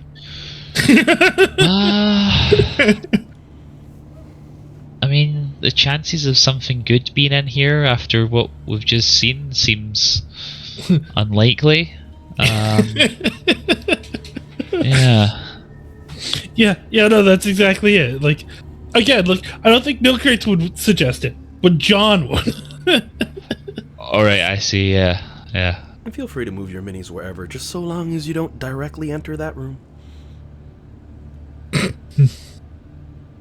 I mean, I don't know if anything's gonna happen, but we've got an air of suspense that we must maintain. Again, the royal we. I got the hand on my chest, just the tips of my fingers going we. If Okay. Lulu was here beside me, she'd be nodding in agreement. Yeah. Do we all even those want to little go in rooms. there? We could just bypass the mummy room. Like, there doesn't seem to be anything interesting in there. That's true. But maybe the lack of interest is interesting in itself. Plot twist.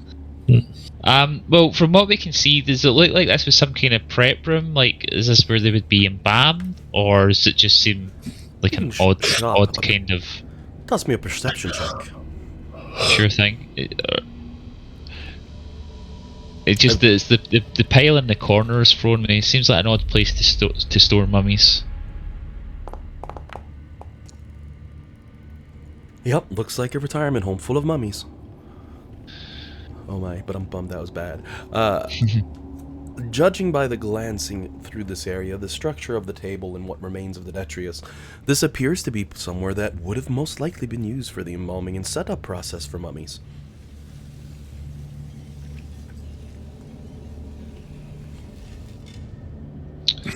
Okay. Let me check. Let me see something. Jade would also feel someone rummaging through one of his random bags of holding. Of course, there's only one person who could ever sneak up on Jade and actually do that, however. As Lulu holds up a trunk, and you can see she has on the end of it a necklace of fireballs, because you've scored like 3 of those, I think, by now. And she just nods and passes it to you, so like, you know what I do, just don't let them know, and she walks away. Just riding on that comment from John earlier. I will have one of the pixies cast detect evil and good, and then hover It hisses close. at the room. It ain't going any closer. Just nods. Looks up towards you. Everywhere. Well, So bad. No.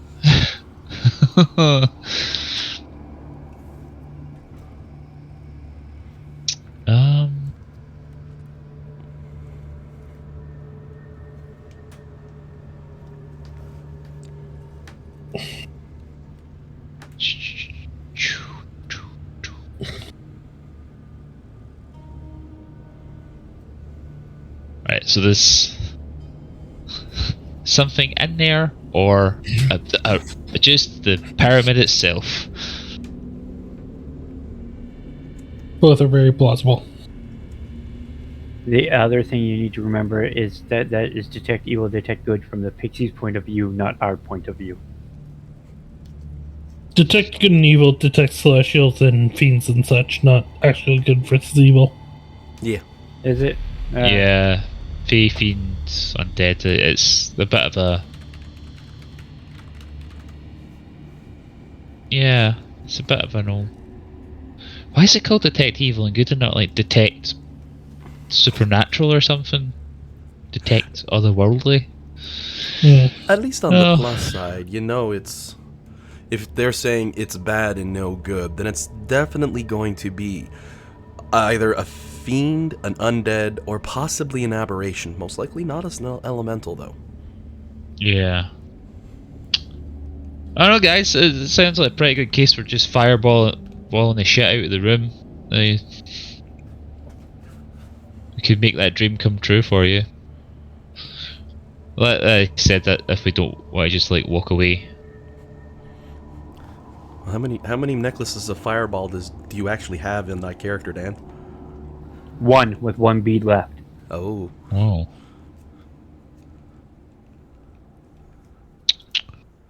Let me see if I've got anything explodey.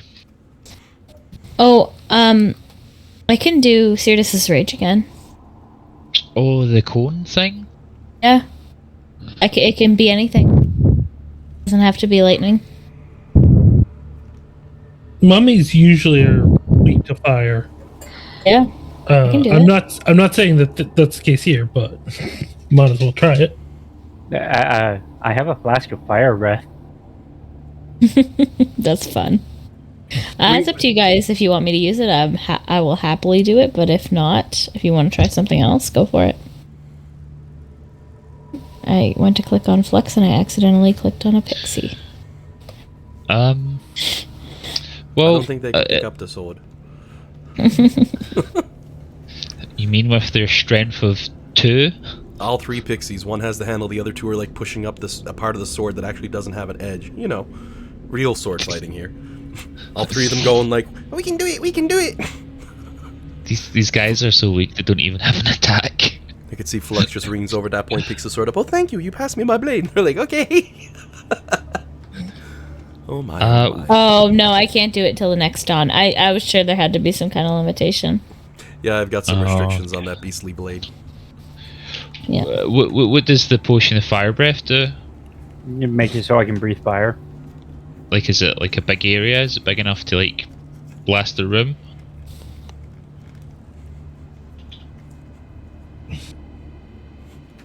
Lulu gonna look up at milk crates.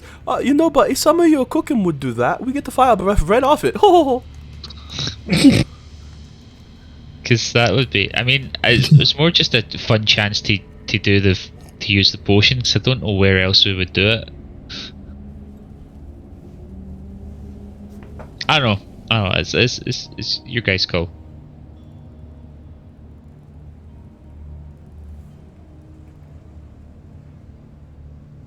I say you drink it. Hang on. Because the wording on D&D Beyond is no,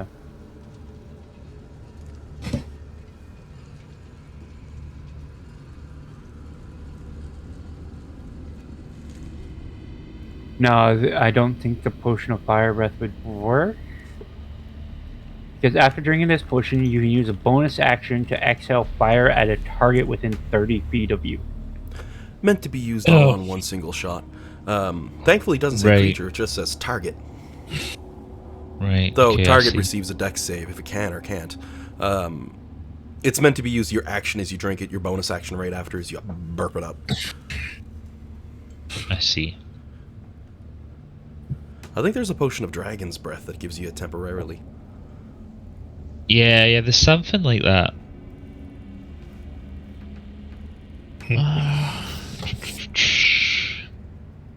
We However, could just ignore this room. You do get to exhale that fire 3 times, don't you? Yes, 3 times within an hour. Yeah.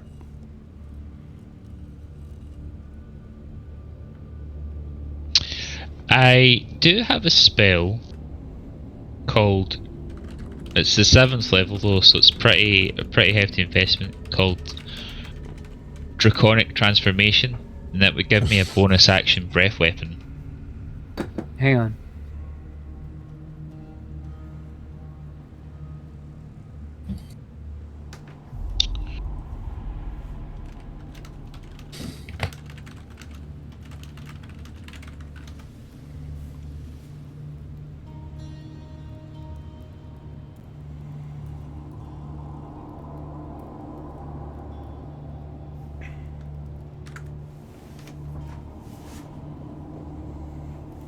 It's always dangerous when Dan's planning something. Oh no, I'm trying to figure some stuff out. That's all, because I in our last shopping spree, Jade got some stuff, but they're but they're one-time use, and I was looking to see how many I actually had, and I'm not sure if we actually covered that. DM was like, "It's the end of a campaign. Here's a whole bunch of magic items. Have some fun with them. I want to see it." Other DMs might be like, no, I can't handle all that. But I'm just like, the fireworks are pretty. I like to be surprised too. Who knows what Jake can do? Yeah. Okay. I'll have to send you the list again later of the things that are one-time use, so we can figure that out. Yeah, it's a long list. There's 2 or 3 items on there.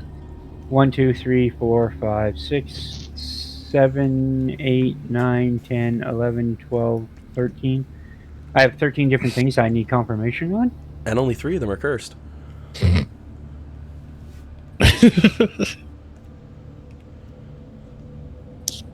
Screw it. I'll throw a fireball in the corner.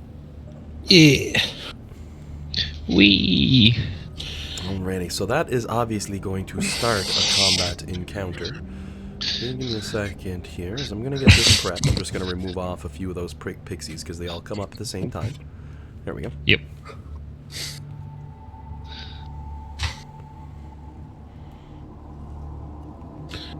And you go ahead and shoot off a fireball.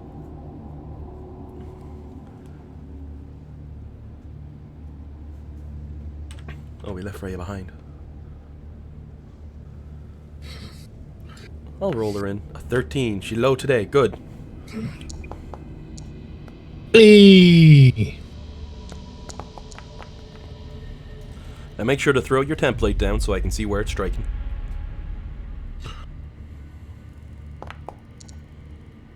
Oh, that's actually a pretty good number. +5 to your initiative? Yes, please. Oops. I put 7 instead of 17. The spell backfired. Okay, pixies. Hey. That fire looking pretty nice.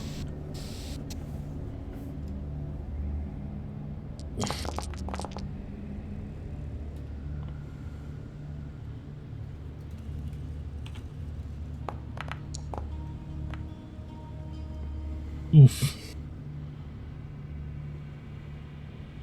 Chico's at 8 and -2.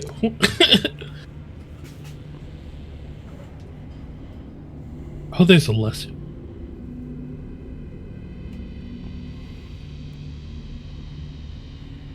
Did we get one for Jillian? Not yet. Oh, I'm so sorry. I got distracted. What am I supposed to be rolling? Initiative. Oh, jeez. Okay. Dan threw a fireball. Okay. Jay just plucks it off the necklace. Lulu puts on a pair of sunglasses over out of nowhere when it goes off, and she just says, "Oh, kick ass! Woohoo!" Throwing up both of her legs.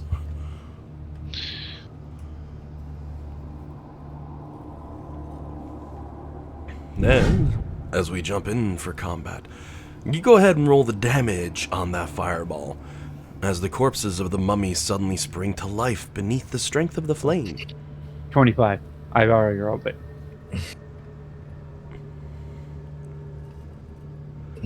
Ah, perfect.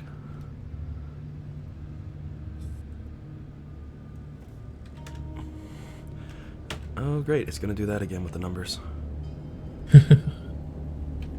Alrighty. The mummies in the corner are still standing, despite the damage done to them as their body engulfs into flames and they roar in pain. The one on the middle of the area, however, slowly stands, the flames seeming to twist and turn around its form, as it seems to have the opposite effect and has not damaged it nearly to the amount that you would have expected. And of course, as well, a large stone golem turns to face. It seems to take the full blunt, however.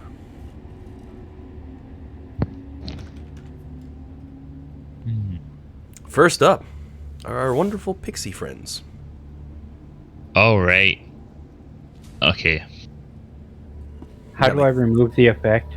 Oh, I'll get that for you. If you go to the second option, the ruler, and hover over the very center and tap delete, it'll remove it. Okay. I do Right, like the added extra effects of coloration that they give for those things now with the add-ons. Actually look like a Yeah. fireball. It was nice, but it was making it hard to see what was actually in there. So hard. I couldn't see shit. Even when I moused over, it was hard. Oh, card stacks. I'm going to have to look into those later. Fairly So quiet I battle music. started blasting. I'm just kidding. Pixies can't blast. What can they do? They can. There's also be the 3 annoying. wolves. Sorry, didn't mean to Yeah, the free wolves. Yep. I don't know if they'll be able to run through people. I think they've only got 40 feet, so that's there's It'll take like them I don't know. 35 just to get to there. Yeah, Before you bring them yeah, up one further. yeah. I think I'll just have the three that are wolves hang back for a minute till they can. I don't want to block anyone else, so maybe shuffle one up to. I don't seem to be able to move them, so maybe move one up to this square here, and then the pixies have pretty long range on their spells, so they'll probably just be floating around wherever Lulu is. And I'll start with doing. I'll have the first pixie cast Entangle. I'm just moving them out of the way to make life a little easy. Oh yeah, no worries. So that's a 20-foot square. Templates. Let's see. That's 4x4. 20 It's 4x4, right? Yeah. Yep. Weird that one doesn't have a template. Yeah. Looking like that. Let me just Yeah. change this color. Is there any way? Yeah. Don't want to block everyone off though. Yes. Is there any way I could have it just like end there, or there's not enough space for that? Like, just to get these guys. I'm pretty sure the stone golem won't fail this. They probably will all pass the save here, because it's only a DC 12 strength. Yeah. That one passes. That one passes because I'm rolling like a god. That one fails. And that one fails. Oh wait, no, that one passes. So this guy is restrained. Oh, that's shocked. They actually say what it is now. That's shocking. Okay. Restrained, it's a net. That makes sense. Alright, cool. And then Go on the net. You could find out what that is. Ooh, pardon me. Pixie 2 will cast.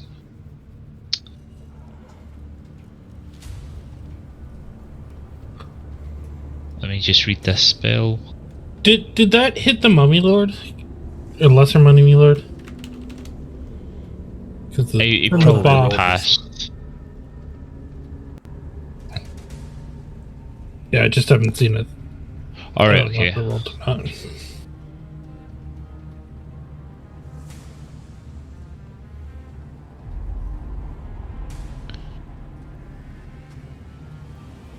Right, Pixie 2 will sorry, try to go faster. We'll cast Polymorph on the stone golem. Wait, does it affect constructs? Yeah. I think I asked this question last time. It constructs our creatures, yes. Right, yeah, so she'll try. The second Pixie will try and polymorph construct into something like a. A bunny. Yeah, something harmless like a bunny. Well, not the Holy Grail bunny though, because that's actually quite dangerous.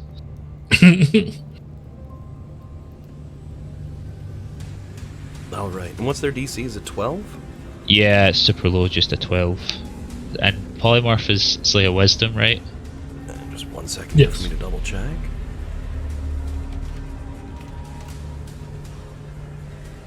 Yep, it's wisdom.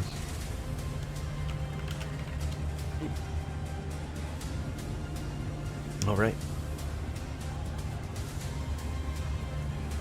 So, your little pixie holds up its hands, starts weaving its fey magic, and attempts to change the stone golem's form and fails automatically, as the stone golem's form is immutable. Well, that's just upsetting. Okay, the Pixie 3 will do a Phantasmal Force on the Mummy Lord. Still a DC 12, but it's intelligence. No, wait. She doesn't, because that's concentration, and she's already concentrating. Oh, so, yep. Okay, they all concentration. They're all concentration. No, wait. Dispel magic is instantaneous, but I don't think there's anything to dispel. Sleep. Not sleep doesn't work on undead. Okay, the wolves will move over here, like these two squares, and get ready to run in when there's a gap. But the other 3 pixies, 3, 4, and 5, will go and hide behind the wall somewhere, something like that. And then that's their turn. Alrighty. Now we will be getting over to the actual players with Nilkrace, even though that is a player's turn. They're pixies and stuff. Yep. But before we jump into that, it's a little bit after 2, so that we want to pause here and kick it back in next week.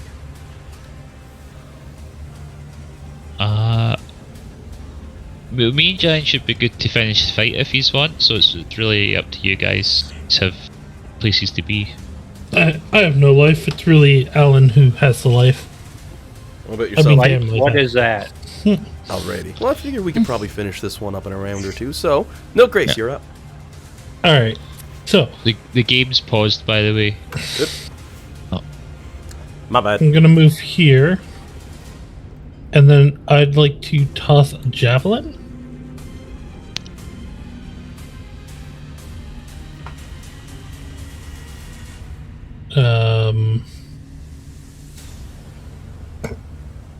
One second, sorry. Can I not rotate this? Yeah, I can. We'll rotate Nice. it. We'll do it like that. And just one So- second here. DC 20 deck saves.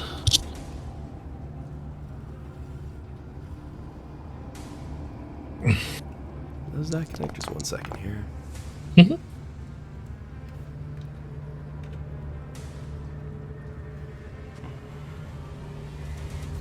I see the angle it's going for. Guess it's got the lines and they're cut out. Okay, so deck save for DC 20. Yep.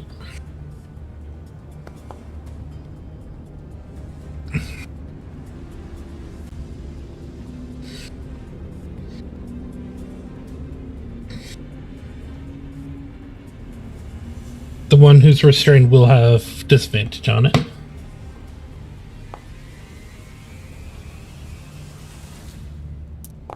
There you go. They all fail that. Yeah. We can hit.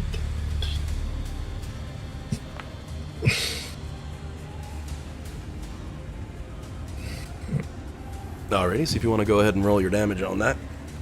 It's 13.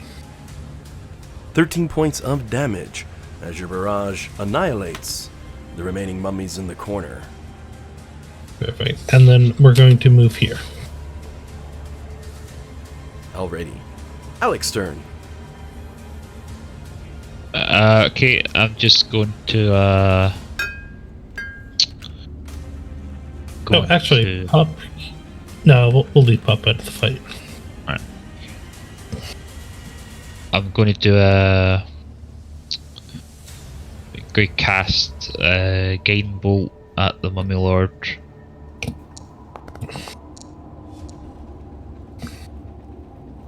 It was 26. Oh, also my thing would have hit the Mummy Lord too. I don't see a roll. Yep, you haven't yet for any of them. Okay, cool. Sorry. He's Perfect. not a mook. I saw the rolls for the mooks, but the big guys, nah, I have to keep a little bit hidden, otherwise it's not Oh, exciting. no, I just mean like I didn't even see private roll dice. Nope.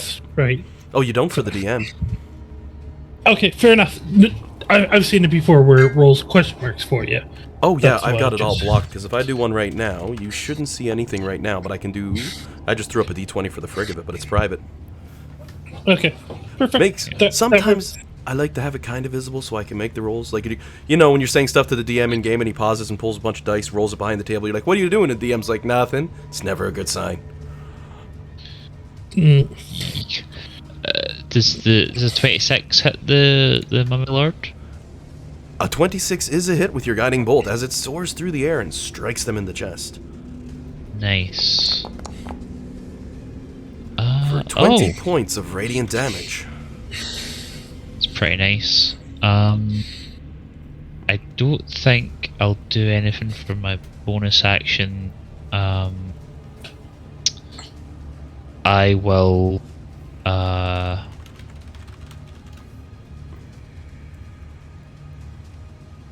Let me check. I think I will stay put. I don't think I'm in anyone's way. There's a pretty good conga line there, so that will be it for me. Alrighty. Flux is up with 2 pinatas in front of her. Okay. Let me just go up there and do my thing. Can I get there? I'm sure I can. I probably can. You can actually get perfectly Oh, diagonal to Nilkrace with your 30 and get Whoa. advantage on the Lord. Whoa, I drew a circle by accident. I'm sorry. I don't know how to get rid of it. I don't even see it yet. I'll probably see it once you move, And but I just- don't see it yet. Just hover over it and hit delete. Oh, magic circle, I see it now. There we go. Well, it's gone Okay. now, but you know what I mean. I don't know how to get rid of that. How do I unselect the highlight thing? Hit the little person icon, not the... Oh, there we go. Thank you. no problem. Oh, what? What? Oh, I see. I see what I'm doing. I understand. Okay, let's see. 5.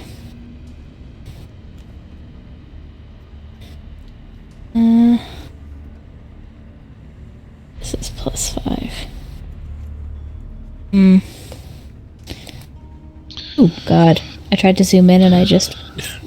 Oh, no. Oh! No, I forgot how to use... Why did I forget how to do everything? Okay. Oh, boy. Okay. You Thanks. could do... Oh, I did one too many. If you were looking, I only you have could do 30 that. feet. That'd bring you I'll do straight to that. 30. If you're looking for Sure. the most advantageous, and here, I'll save you a step in case your system's being wonky, and I'll pull you up into Yeah. position. I don't think it's being wonky. I don't know what's happening, to be quite honest. I tried to zoom in and just bad things happened, so... It could be Foundry. It's given me a few weird errors. It's sort of like it's saying, No. please just relaunch me, bro. And I'm like, have patience. We're almost done. Okay. Anyway, I'll try to attack that one. Alrighty. So you go ahead and give a swing this with full one- advantage. This one's a mummy? Yep. Okay, so then my damage on Cyrtus's rage will be fire. We already saw the fire he took half damage from. The mummy? Indeed. The- The it's- mummy yeah, is it's a- resistant to fire damage. Okay, I'm so sorry. I will use the, I'll just use my regular lightning damage then. Lulu's sort of speaking up. That's the weirdest thing. Mummies normally make a wonderful kindling. Well, I didn't say that out loud, though. The 33 is Just roll. definitely a hit. Just roll all 3 of them. Well, roll 2 of them. Oh, okay, so I just did that. Just in case. Because sometimes all it takes is a single crit or anything like that.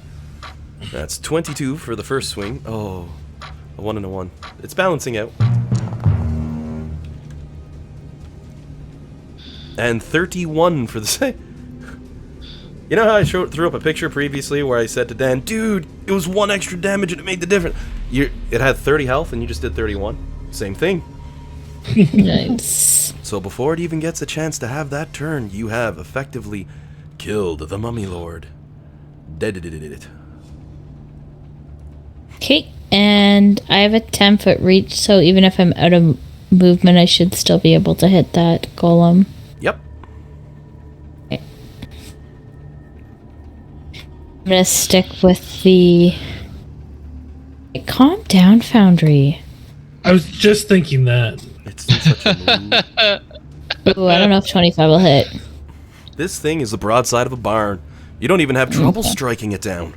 25 is definitely a hit.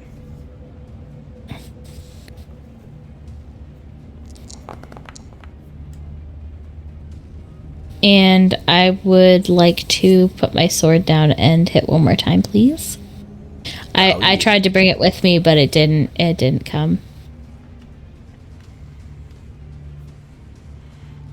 As I would say for Dan, abracadabra.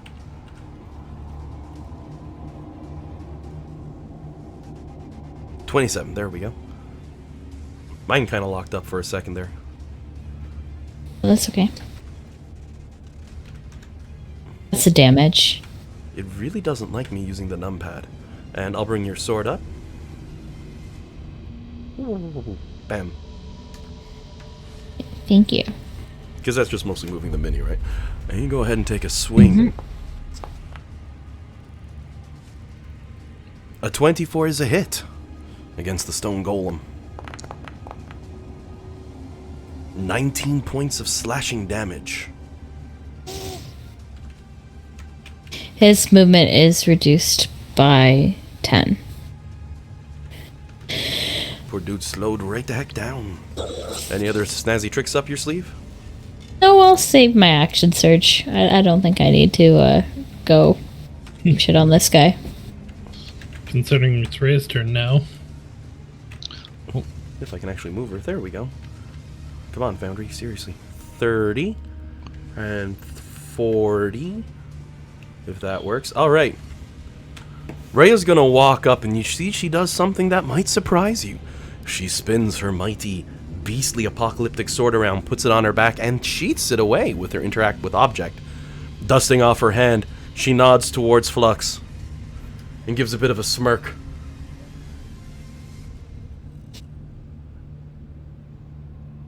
Right, okay. I see. You're all pretty damn tough as nails as well. Well, let's get this guy pinned nicely then. Because it took a minute for the voice thingy to switch over to Rhea. I'm just watching it spin like, come on, I don't want to leave a cliffhanger that bad.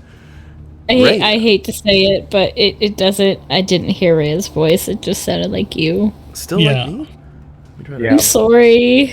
I just don't want to mislead you. Is it coming as Rhea now?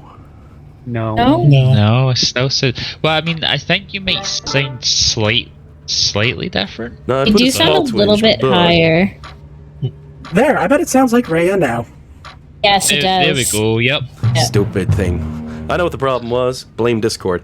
Because I do put a slightly more light tone when I speak as Rhea, so it gets a differentiation of our voices. Very little to be done, though, if a voice mod's doing it all for me. But Rhea's gonna walk up, dusting off one hand with a smirk. Gonna reach out, and she's gonna grapple the big guy.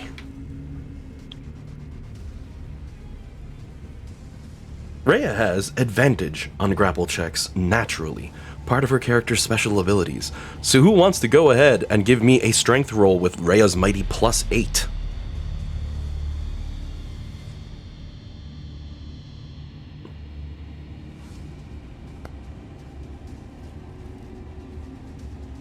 Dan, you've had crazy luck today, you do it. Oh yeah, don't even need the advantage. Grabs the golem by the arm, turns, and starts walking, stone feet scraping heavily across the ground as she goes. To the point she pulls it diagonal straight down, then casually dusts her hands off with a nod. Turns around and looks at him, and then smacks him once with her shield, as unfortunately it takes her action to do that. She also doesn't have her weapon in hand.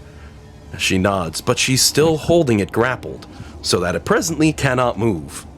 Which is quite a thing to see her one-handed holding this thing down. I'm gonna say she grabbed it by the ear.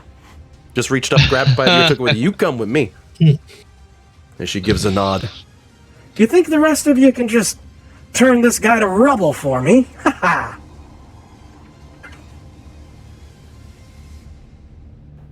That's gonna be it for Rhea's turn. That's weird. Usually things are fast, but every time I change the voice, the thing's like takes 3 seconds to do it, and that's not good when you're narrating. But that's it for Rhea's turn. So it's now Jade's turn. As Rhea moves it into perfect position for you as well, you just sort of hop forward like, oh, look at this, line it right up. Honeysickle speaking, oh, we gonna get and do this again. You know, you're gonna have to get some of that nice ichor oil and give my blade a good polish at home. Jesus, this dude's made of stone. You could have warned me. God, that was stiff. Hurt him, though. Oh, God, look at that hole we left behind. You go ahead and roll the damage with your advanced strike on there.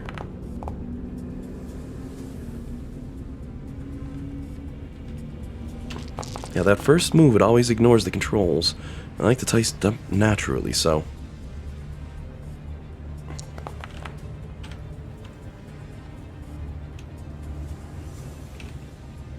The stone golem is looking severely damaged as you come in and basically shave off one of its fingers.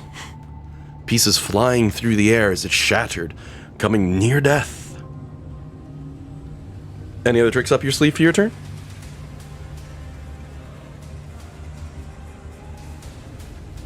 No. Alrighty. And it's not Pup's turn. We know he's supposed to be up with Milk Race. We just didn't, I didn't adjust him to this combat. He's lazy. Now, it's finally the stone golem's turn, who puts a scowl on its face and a defiant look as it brings up its 2 arms in a mighty slam, swinging twice, of course, at Flux, lashing out as it gets a critical hit for the first one. I think it kind of needed that, though.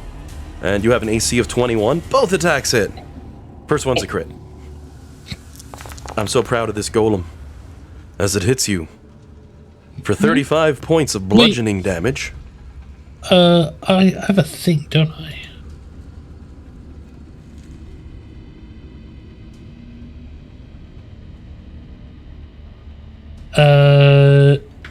You have a thing that she has 250,000 health.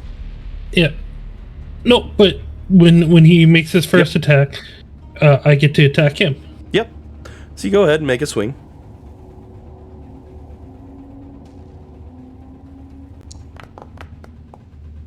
Oh, I should have advantage on.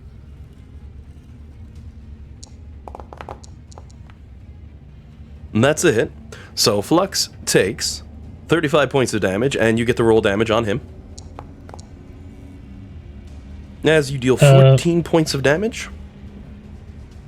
Yeah, but that being said, let me just...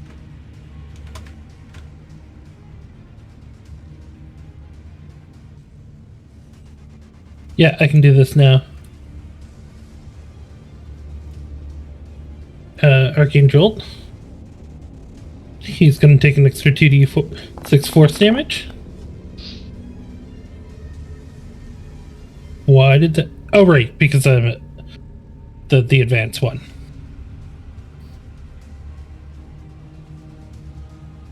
Alrighty, and it takes 13 points of damage from your strike, and it is still standing.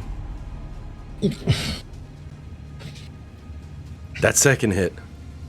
Let me roll my damage now. Jillian's like, it's probably not going to be that much. It's 13 points. Nope, 21 points of bludgeoning damage as it strikes you. I'm looking up, I do the roll. 13 points. No, that was John's roll. 21 points. I'm gonna, you know what? Fuck it. I'm gonna reduce that damage. I'm gonna parry. Alright. So you give a quick roll of that D8 and drop it down. It's more than that. Is it a D10 Give now? me 1 second. Might be a D12. I'm just gonna check it. Give me 1 second. Yeah. I have a lot of things here. I do feel bad for John, though. This thing's holding on by its fingernails. I was hoping to kill it before it could kill you. Yeah, it will be under reactions because I'm an idiot. Okay. and I'm just double checking, but you got both of John's things of damage? Yep. Oh, alright. So it's a D12 plus 2. Ooh, very nice. Those superior die are getting nice. 12 So points. 12. I reduced it by 12, so it was 21. That's just a 9. So then I take 9. Sorry, I always do the math out loud when I can. I just can't Is help that right? myself. Okay, yeah. No, that's okay. I don't mind. 9 points of bludgeoning damage as you shrug off the second attack. But that's also it for the big stone golem's turn. Being grappled by Rhea and choosing not to try to get away, she's able to hold him pinned. As we switch around to the pixie's turn. Are you sending in the wolves? Yeah, I'm going to send in the wolves. Send them in, they'll have advantage. You just go ahead and make your swings. They get a 40, right? Yeah, 40 feet of Yeah. movement. They can freely get to any one of the edges. I just took a look myself at the graphing and it's... Sweet. Okay, so that's 1. 18's a hit, 6 piercing damage. Yep. See, this is why I feel bad for John. So, as this is happening and okay. Flux straightens herself up, you don't have to roll no more. Okay. I was Was it at 1 life? fast. Is that like 4? Amazing. Oh, actually, let me make sure, because that's just straight up damage. It's not magical. I just had to check. The wolves have no effect on the stone golem as they chew on its form. Oh. It Okay. is straight up immune to non-magical physical damage. Okay. Oh, wait. We skipped Jade 2. Oh crap, yeah, he's at -2. All right. Yeah, so I actually get to go before. Oh, yeah. So just roll an attack that hits and you're guaranteed with the amount of damage you can push in one hit. That's like 60, 70, something like that over the average. Woo-hoo-hoo. As the wolves are jumping and attacking and biting and doing everything they can, Dan just... Jade slowly walks forward, flipping up the honeysuckle again. He's like, "Oh, swing a second time. Yeah, boy. I don't like these guys. They're made of stone." Yep, let's see what damage you do as you basically turn this thing into a crash test dummy and it just blows up.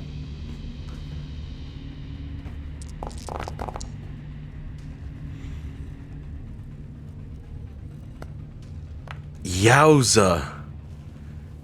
Man. Ow! If there Thank ever God was a you wasted your time, low rolls. there was a time to roll Holy low, shit.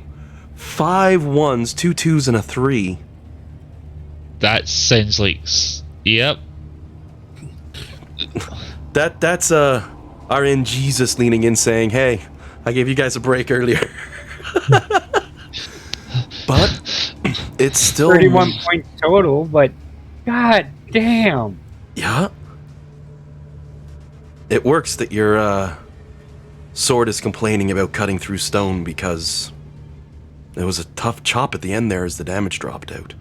But that is enough to kill the stone golem who was sitting in this room.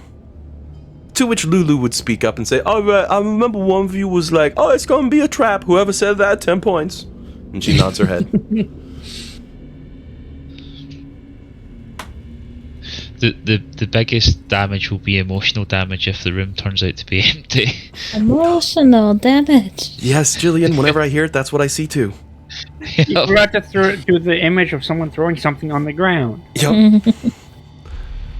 Oh my word.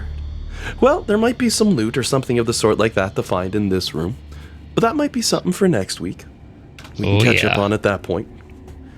Because good job fighting through the fights here. More are to come. As you can see, this is about, I'd say, a third of the overall dungeon. And judging by those traps I've tossed in there with damage on top poisons in the game, you know, it's not going to be fun for the rest of it. I mean, it's going to be a fun time. But, depends who you ask. Yeah. Hey, I should go back and try and collect some of that purple worm poison. There's probably still some on my armor and such. Alec just reaching into a wound, pulling out a little bit. Here you go, buddy. No, that's one of the strongest poisons in the game. Yep. Very few as strong as purple worm poison.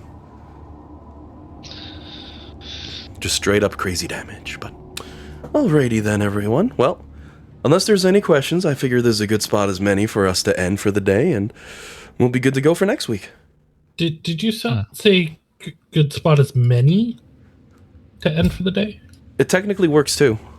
If I slipped and said that, it technically still works because we've had many good spots to end so far.